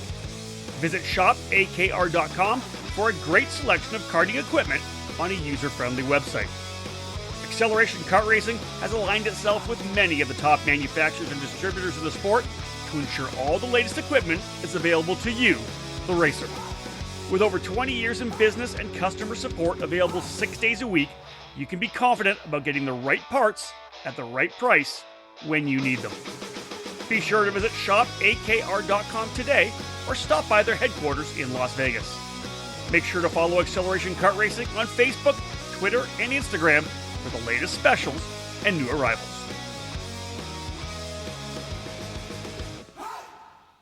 Welcome back to the EKN Debrief, episode number 104, as we cap things off for this show, as we've taken a deep dive into the Superkarts USA SuperNats 25 race reports. Now is the time on Sprockets when Dave gloats. I'm going to dance while I'm talking. All right, Dave. For those of you who don't know, during our Outlap podcast for the Supernats, David and I have in the past done our predictions. We pick who we think is going to be top five. I was able to win last year. Nate came in this year. David, I'll let you roll with it. I'll just sit back here and take my lumps because pass over the trophy this year. Yes. Damn. Now let's say we did this before podcasts. Even we put predictions up on the website. We did. So this is something. This has been an ongoing thing. And it was inspired really by kart sport back in the day because they tried to do like odds and then betting thing. But I don't know a bookie good enough to be able to do all that stuff. No. So we just do predictions. And again, I was kind of sad that nobody wanted to outdo us and because we're amazing. We know what we're talking about. Well, maybe I'm amazing and you're not so much. Wow. Nate, though, on the other hand, had me worried as I'm doing calculations. Essentially, I just want to say, well done, Nate, out of the game. Well done, Nate. Well done. No doubt. Oh, without a doubt. I mean, for, as he said, putting it in the randomizer and putting it together top fives, he did very well. He should keep this randomizer with him wherever he goes. I did that. Hold on. I did that. The correct predictions and the wrong people. But anyway, points breakdown, 27 points for me, which it seemed a little bit low, but just the way things factored out ended up being the most points, compared to, Rob, you had 36 points last year and we had one more category. Yeah. So that's the crazy thing is that I sucked. I scored 9 points less than what you did last year with an extra category, but I still won. And so that's the surprising part. I think maybe the international drivers threw us off in certain categories. For sure. Yep. Really kind of just to look at it. So then Nate Dean finished second with 24 points. So we'll get into that a little bit more. And then Rob Howden, 16. So he's pulling up the rear with 11 points less than what I scored. Dude, you killed me in both X30 Master and KA 100 Senior. Let's kind of just overview it because X30 Senior we all sucked. We had nothing. None of us had any of the top five. So that is where we all sucked. I was amazing in K100 Junior because I had one driver in the top five and you guys had zero. So that's kind of how things went. It was very close. To be honest, Nate had the most. I wrote this wrong on the script, but I'll get it right here. Nate had it correctly predicted 4 drivers finishing in the correct position. So that essentially put him in the hunt because I had only 2 drivers in correct positions. So that was kind of the difference because if Nate would have got probably 1 more or maybe 2 more, he would have certainly beat me in 1 overall. So for Nate to be able to get that, that's that randomizer is amazing, Nate. I'm obviously going to go. Yeah. I have to go back here and make sure David did these corrections correctly so I don't get screwed over here. Yeah, I got a nice. I used that for X30 Master and for KA 100 Master, and that was my 2 biggest scoring categories. So we'll be well played, sir. That is true. Yeah, you didn't score the most in X30 Master. That was me. I got 7 points there because I got correct the 3rd place finisher with Ben Cooper, who, Rob left out of his top 5. So that would have gave him some points there. Yeah. But I think that was our best. No, that was my best. I had 7 points in that category. Nate's best was 6, and that was K100 Master because he correctly picked a 3rd place finisher, Laurentiu Mardan. But we had all 3 of those drivers in the top 5. So that was a difference there because he got those 3 extra bonus points in that for picking Mardan in the correct position. I think the best one for Nate was the fact that he's the only one of us that picked Rivera and Ernesto Rivera to be top 5. He did. That was a difference as well too. But luckily I had Brinkman. So that saved me from losing a point to Nate in that because you only had 2 with Gaffera and Garcia. I had those 2 as well, along with Brinkman. So that kind of kept me and Nate, because again, I started at Micro Swift and worked my way down to Pro Shifter. It was looking scary. I thought Nate had us. I thought Nate had us bent over. Yeah. Well, bottom Nate, line. anything else stand out for you looking at the numbers there? I mean, you got 2nd place finisher in Micro Swift correctly with Simone. So that was 4 bonus points there. I think me going a bit haywire in Micro Swift and not picking Simone kind of did help me a little bit, but obviously the one thing that sticks out that we talked about is we really sucked in X30 Senior. We did. Horrible. We did not do good. We would have got 1 point each before Norberg's DQ, but it was even before that, it was not good. Well, Yeah, David, you mentioned that was it ended up being a full European top 5. Again, it was. It's always a roll of the dice. Now, yeah, none of us had Norberg in third place because both me and Nate had him winning, and then Rob, you had him second. So, yeah, that would have been only 1 point for all three of us there.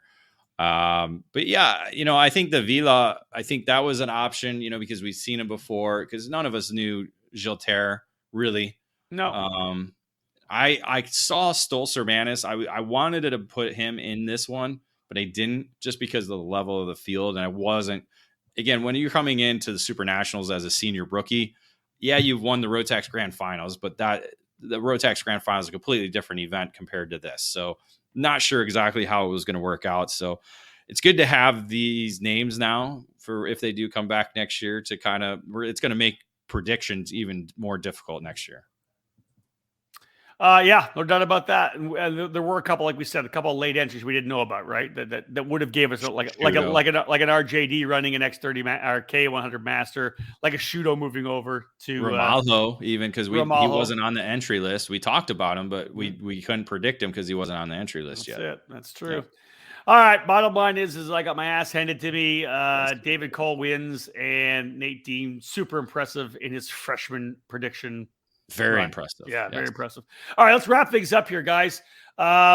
Here's some wrap up stuff. Let's just throw. Dave, I'm going to hold this one, the first one, until afterwards. Is this actually true? 10 first-time winners in 10 categories. This is the first year since 2008 that we have seen all new first-time winners winning at the SuperNationals. So no repeat winners at the SuperNationals. It took me a little bit to look at that because again, you got to factor in, drivers winning one year, but not the other, or winning in other categories. But yeah, 2008, we had we had all first time winners in 2008, and there were just happened to be 10 categories that year, to where this year we had 10 categories and 10 different first-time winners at the SuperNationals. Wow! At the awards banquet, the awards ceremony for the Pro Tour on Tuesday evening, SCUSA putting up a slide as part of the presentation that the SuperNats would return to Las Vegas.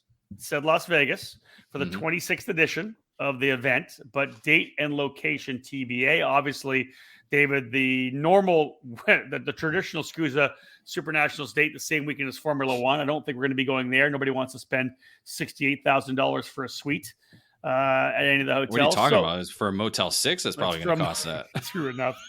Yeah, you're right. So we'll see. We'll see whether it's going early or after, right? Yeah, that's kind of the deal. Rock Cup USA has new leadership, but we know they have a deal with the Rio set for multiple years. So what if it's going to happen there? If SCUSA's looking at a new location, have no idea. The Las Vegas Motor Speedway in play? Is the Sam Boyd Stadium in play? Is there another parking lot along the Las Vegas Strip that's capable of holding this event? Because as we saw with record numbers this year, we need the space. That's a hard part, because you got to expect. I mean, why not try and open some more of some of these categories? I know it makes for longer days. There's can be a way to kind of move that around. I don't know, or do we? I don't know. There's a lot of different options out there, but you got to expect it not to be on the week before Thanksgiving. Yeah, and there's not like there's one class that you're going to drop because the numbers are bad. The numbers are great in every category. So if you open that's what I'm saying. Yeah, if you open up a KA 100 Masters, if you reopen KA 100 Junior, whatever class you reopen, Mini Swift again, whatever it ends up being in terms of the numbers, you're going to have to add more time, because it looks to me like the SuperNats still with a lot of momentum. But all right, good things. One more good thing. Oh, what's the other good thing? I didn't put it on the script, but I wanted to talk about it. We can serve it up. SCUSA Hall of Fame. Yeah. Came back to the SuperNationals. They inducted a couple of guys we might know in terms of media and other activities that they do within Superkarts USA and for karting in general. One of them, the better one, probably Chris Ortenberger. Agreed. and the greatest line that Tom Kutcher could say was the guy who introduced me to a computer. I mean, that essentially, you know, because Chris has been the backbone of the organization for a long time in terms of behind the scenes stuff that happens. And again, just another guy who has brought so much to the sport, not only through the innovation and flying lap media, but all the behind the scenes stuff that he's done to try and elevate not just SCUSA, but the sport in general. I think that's what people don't know about Chris, obviously some people don't know Chris because he does spend a lot of time behind the scenes. Chris Ortenberger, he really has been the man behind the brand itself, like the building of the brand. You know, not so much all those posters. Work. Yeah, just every logo, every graphic presentation. You know, whatever it may be. Staff shirt, staff everything. The videos, shirts, the videos, the merchandise. He's been the guy digging into the trenches, providing the brand, and so much more for many, many years. Yeah, most definitely a deserving member to go into the Superkarts USA Hall of Fame for sure. Yeah, because again, he's been there since Tom and Patty took over Superkarts USA. He was there at the 2006 SuperNationals, and again that connection of elevating our sport and the organization as a whole. I guess not much else to say about the other guy. Nope. Just some hack from Canada who has one catch line. That's it. That's it. Phrase. He's a one-trick pony. Who did not know. This was, let me say this on the record and on the airwaves. It was so great knowing who was going to get it because neither of them knew. And so Chris knew that Rob was going to get it. And then Rob knew that Chris was going to get it, but neither. And that was the most amazing part of the whole scenario. But again, two people who certainly deserve it, and including Rob. I'll speak to you in like third person or something like that. But it was, you know, I wish Tom was a better speaker because I had written out a number of different notes and you know, Tom and his speeches and MF this and MF that, but send me over the script that you sent him, and I'll have one more tier, and we'll call it a day. I will. But I wrote him notes, and I, you know, eventually I'm going to write a column when I actually catch up on my sleep. But dude, you sleep for 5 days first. I'll try to, because I'll probably become a better writer by then.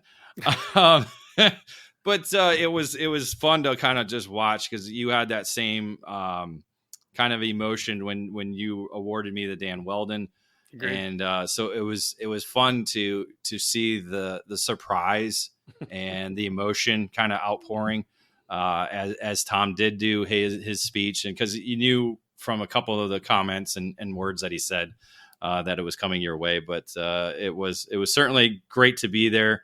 I love the surprise part element of it, and no better way than to celebrate racing at your first ever SuperNationals than to be inducted into the Hall of Fame for an organization you've been there since the beginning. Yeah, no doubt about that. I was not as an owner though. Definitely not as an owner. Let's put that to bed quickly. I laugh. I do remember going to obviously the first SuperNats in 97 and 98, but I also remember Jim Murley and I driving from Columbus, Ohio to Phoenix, Arizona for the first ever SCUSA Pro Moto Tour race in 1999. I think it was like an April or something like that. We left with 27 entries because nobody had pre-entered. And I was literally on his phone in the car, you know, one of the box phones, like the bag phones. Zach Morris bag phone, calling people to find out whether or not they were coming so we could make sure we had enough Bridgestone tires at the racetrack. So yeah, I've been part of SCUSA for a long time. To be honest, Superkarts USA is what allowed me to launch my first magazine in 1998 by essentially buying subscriptions for every one of their members, which I think was like 150 at that point. So yeah, I've had a lot of good times with Superkarts USA, and it was definitely it was an honor for sure. Very cool. Yeah, it was fun to see. And again, you even go back to the Janowski family and the Florida Winter Tour stuff that happened with Superkarts USA as well too. So it goes well beyond the SuperNationals and other elements of the sport. But I remember having a meeting that Don Janowski called me in 98. He said, "Hey, listen, I'd like to sit down with you. Jim and I would like to sit down with you. So I went to Norway for a race and yeah, sat down with Don because this is what he wanted me to become. He wanted me to try to sell marketing for him and advertising, and he wanted me to be the announcer for the series. And it was that was back in like in 1998. So crazy time. So obviously I had helped announce the first two Super Nats at that point, but or that first Super Nats at that point, but it was 98, which was the first year. So good times. Good times. And to kind of wrap up, one of the things that has certainly been on social media since Super Sunday was completed is the way the podium celebrations and ceremonies were conducted on Super Sunday after each main event. And this certainly was one of the years where we saw a number of penalties and disqualifications that changed the order of the top five. I think this was probably one of the more affected years or results that we've seen affected by post-race penalties. Also because they did not do the bumper penalties prior to the podium as well, too. That was something that since pushback bumpers came in, that was one of the infamous podiums we saw was Brandon Lemke coming to the podium as the provisional winner and then losing it because of a pushback bumper penalty. And then Paulie Massimino was then named the winner. Well, they over the last couple of years, they looked at the pushback bumper penalty right away and assessed that first thing right away. I'm wondering if it's because of the television production they didn't do that, but we don't have a final say. I'm not sure if you heard. I did. But listen, we did it when we had the television production the last couple of years. I don't know that Xander had any role in it, not that I know of. We didn't talk about that at all. It's such a weird thing, right? Because as I'm just talking about the fact that I was at the 97, 98, 99, and all the other Super Nationals, that's been one of the things that we always did. It was right out of the cart, right? And you went right to victory lane. That was what Jim Murley wanted that. That's what you do at a big race, whether it's a dirt race or whatever. You come out of the cart, you don't do tech, you go to the victory lane, right? Mm-hmm. And I guess you kind of hope that people are being legal, but we don't, pushbacks is not something you had back then, so that was never an issue. It was really just tech. It's always been a thing SCUSA did. I want to say the first time we ever went inside was when, obviously, again, same thing at Sam Boyd Stadium, right? Straight to victory lane. Was it 2013 or the year that it rained so much that the rain was coming and they did like a last minute deal to bring everybody inside? And that was, hey, we're all inside, we're all warm, everybody's having a beer at the bar. We have a bar. The thing is, I think that was the first time we ever. No, 2011 was the first year we did it inside. Okay. Did it rain that year? Was that I'm the not reason sure why we did it? If it was the reason why, but I'm looking at, we have the photos, we were inside, and after that we remained inside, and we did it all the way up until the 20th edition, which was 2016. We were at the Westgate. The first year we did it inside the Westgate. It was just so poorly attended because it was across the street. It wasn't next to the paddock. And then there wasn't any excitement, and there was a lot of talk about let's bring it back to trackside. So we did it right there. And Dave, what else do people complain about? We're trying to get out of here. It's not until 8:00 at night on Sunday night. Everybody bitches and complains that they have flights out Sunday night or whatever it may be. So. Exactly. So yeah, I understand both sides of it, but I think because of the way that we have so many post-race incidents, my suggestion moving forward would be to just celebrate the winner after the race. Very similar to what we see in professional motorsports with NASCAR and other things with the checkered flag lap. Bring them around to the crowd, do an interview, and then do official podiums at the end of the event. I think a bad idea. Just because of, as we saw, multiple winners not being able to celebrate it with a podium at all because there's no podium. Once the racing was done, that screen was gone. Yeah. And so there's no official podium. I think we need to go back to that with the Super Nationals. It's no different from what we do at normal races and karting, is having the podium ceremonies at the end.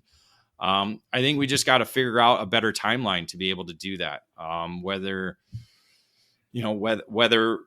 the opening ceremonies is too long, maybe we just shrink it up. There's a big gap between the warm up and the ceremonies to shrink that down even more. I'm not sure exactly how we're going to be able to do that, but because again, even it seemed like it was a rush to get all 10 main events in. Luckily we did. And and there was only that one red flag at the end of the day. So that helped save, in terms of time.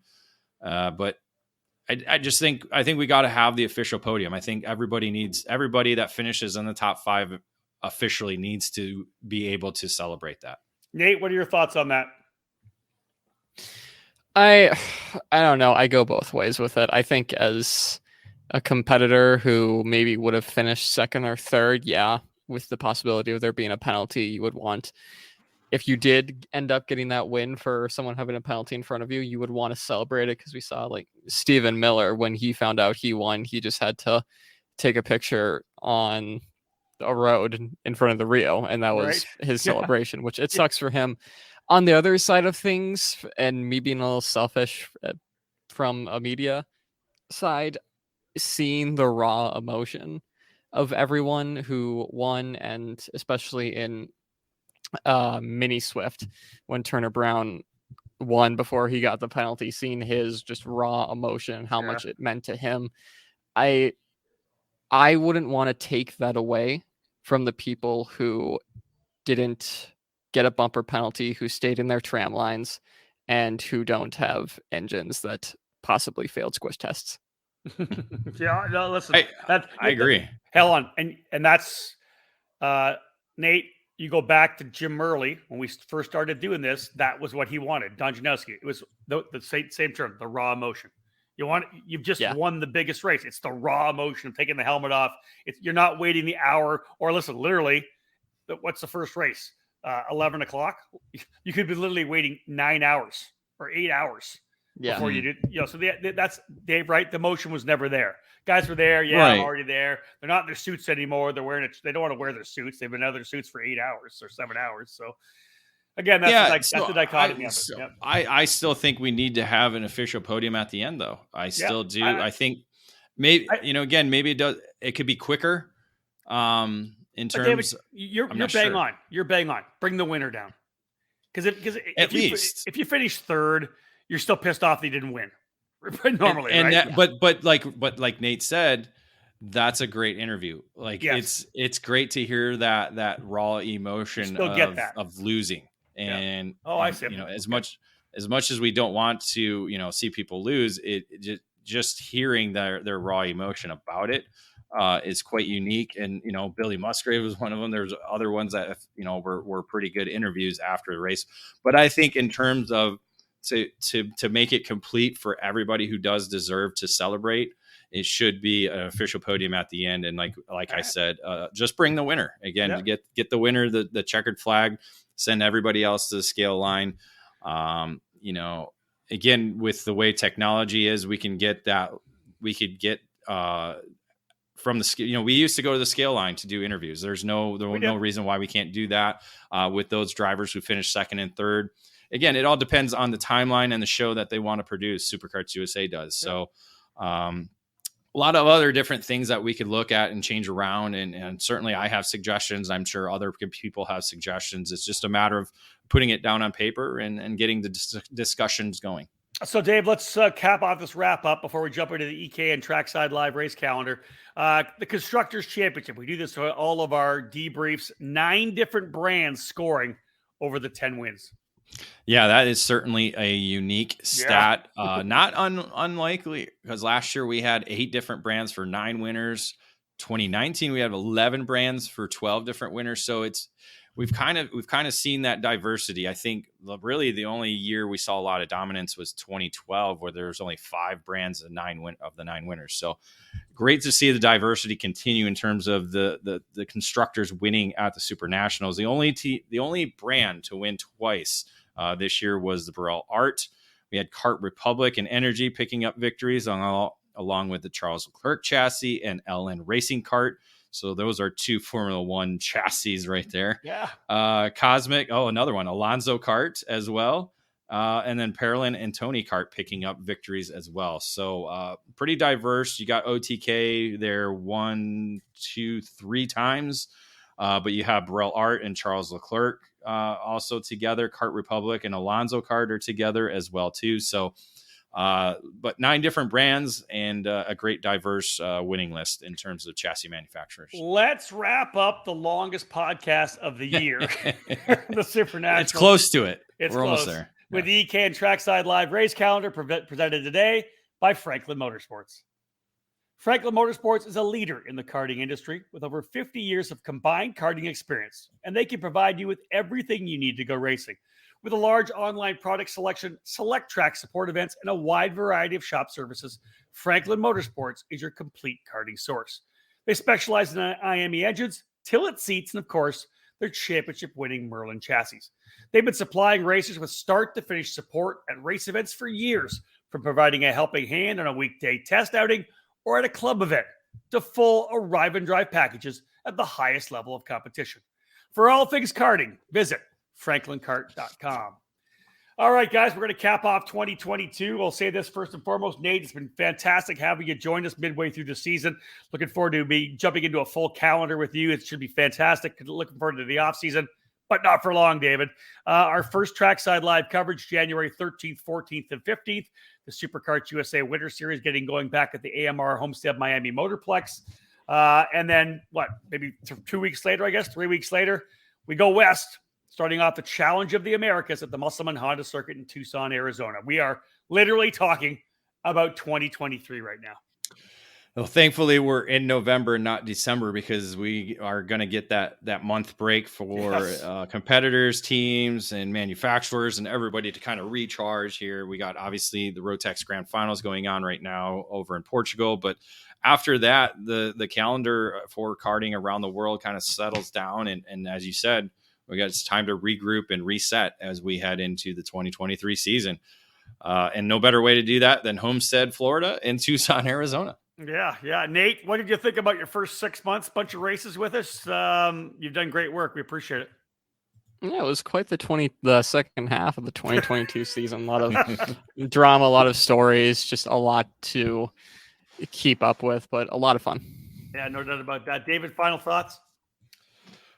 Great SuperNationals 25th edition, my 18th year in the Hall of Fame, so that'll never go away.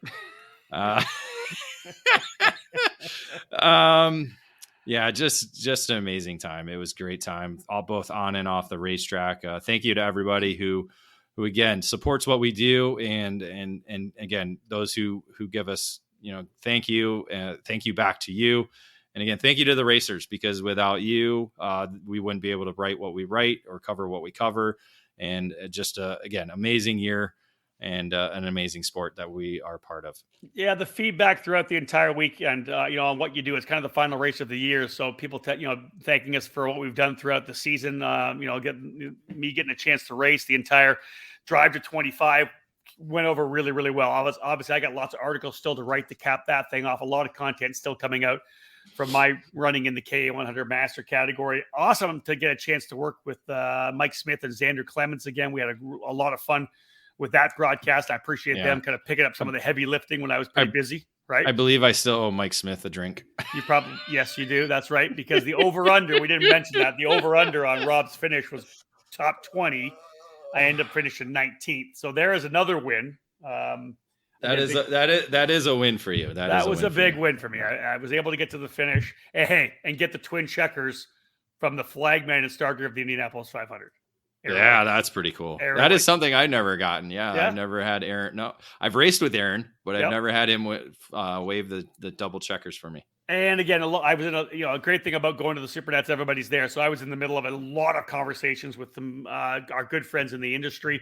A lot of excitement on our side too. We've got some new partners potentially coming on for next year, which makes it all happen, because without our partners, EKN couldn't be what it is. Obviously we need to have the support of the industry to be able to do what we do and what we provide to the racing community. We want to thank, of course, everybody from Superkarts USA for working with once again. It's always been a pleasure to work with them for me now, the 25th straight race. And again, last but not least, big thank you to Mark and Thomas Trailer for helping me out. Mark was, of course, my wrench throughout the entire weekend, running with Rawlson Performance Group. Mike Rawlson, absolute badass. What a great opportunity it was to be under his tent. And you're going to get my thoughts on that in one of the future editions of my Drive to 25 article series, working with Ben Cooper, Jace Denmark. It was really Don't Truly forget not. willpower. And willpower. It was an honor to be in there. And the guys I raced with in the K100 Masters class under my tent.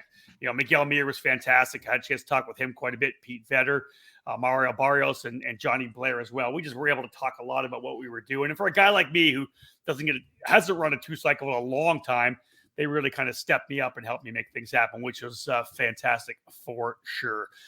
So again, that caps things off, folks. The bottom line is thank you so much to you. And for me, when it comes to the SuperNationals, I want to thank David and Nate first and foremost, because while I was out there having fun and up at 5:30 and in bed at 9:30, they were busting their ass off. So to you guys, thank you so much. It's been a tremendous season in 2022. We look for a lot more. This isn't the last podcast you're going to hear in 2023. We have a month left. Ton of interviews coming. We're going to line up a bunch of people. Rotax, Team USA, we'll get them on a broadcast coming soon as well. Tons of stuff happening. We'll have a This Week in Karting next week as well. But got to let my guys have a couple of days off. Happy Thanksgiving to everybody. Enjoy Thursday, Friday, Saturday, and Sunday. Long weekend, guys. Enjoy yourself. Enjoy your family. And again, thank you so much for being part, as David said, of the greatest part of motorsports karting. On behalf of David and Nate, my name's Rob Howden. Bye for now.